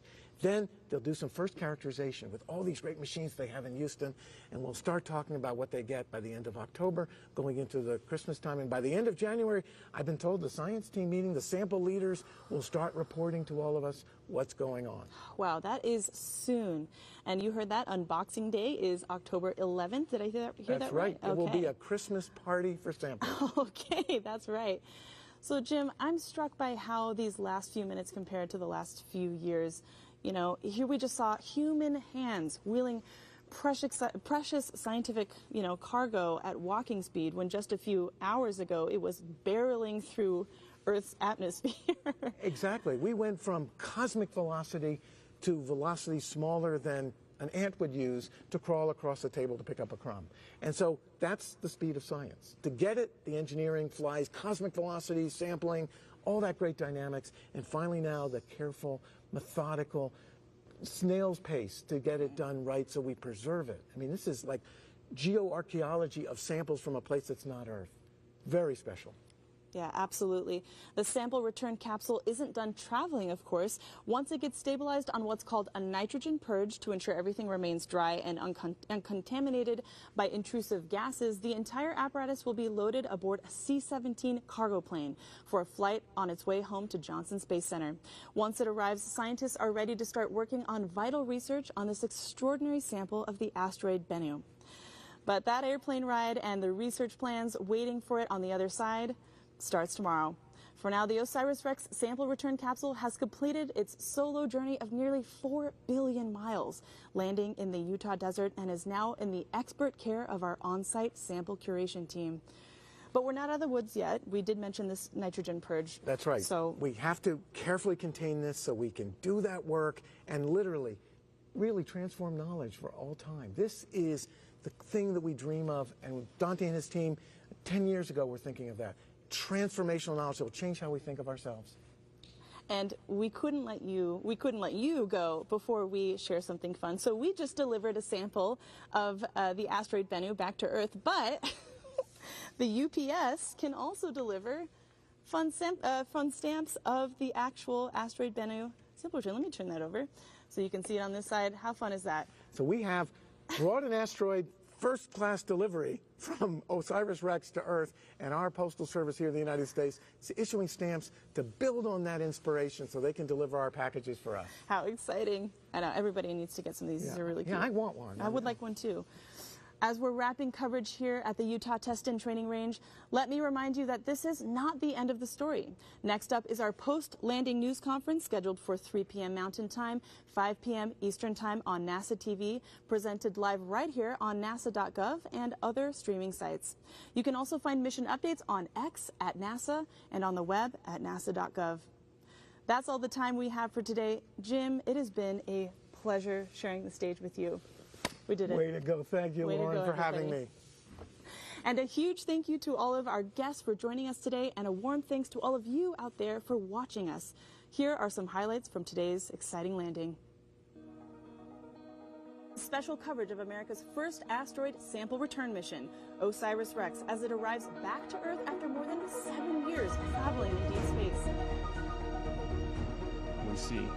PDL milestone, we have confirmed parachute deployment. Wow, and after an exhilarating streak across Earth's atmosphere, we have parachute deployment. You can see just a sigh of relief from the team. I can hear some applause here. Disconnecting from the back shell, we'll then actually unwrap all of that thermal blanketing once we actually get it into the clean room here. Recovery operations, SRC is in the cargo net, and all the gear has been stowed in the helicopter.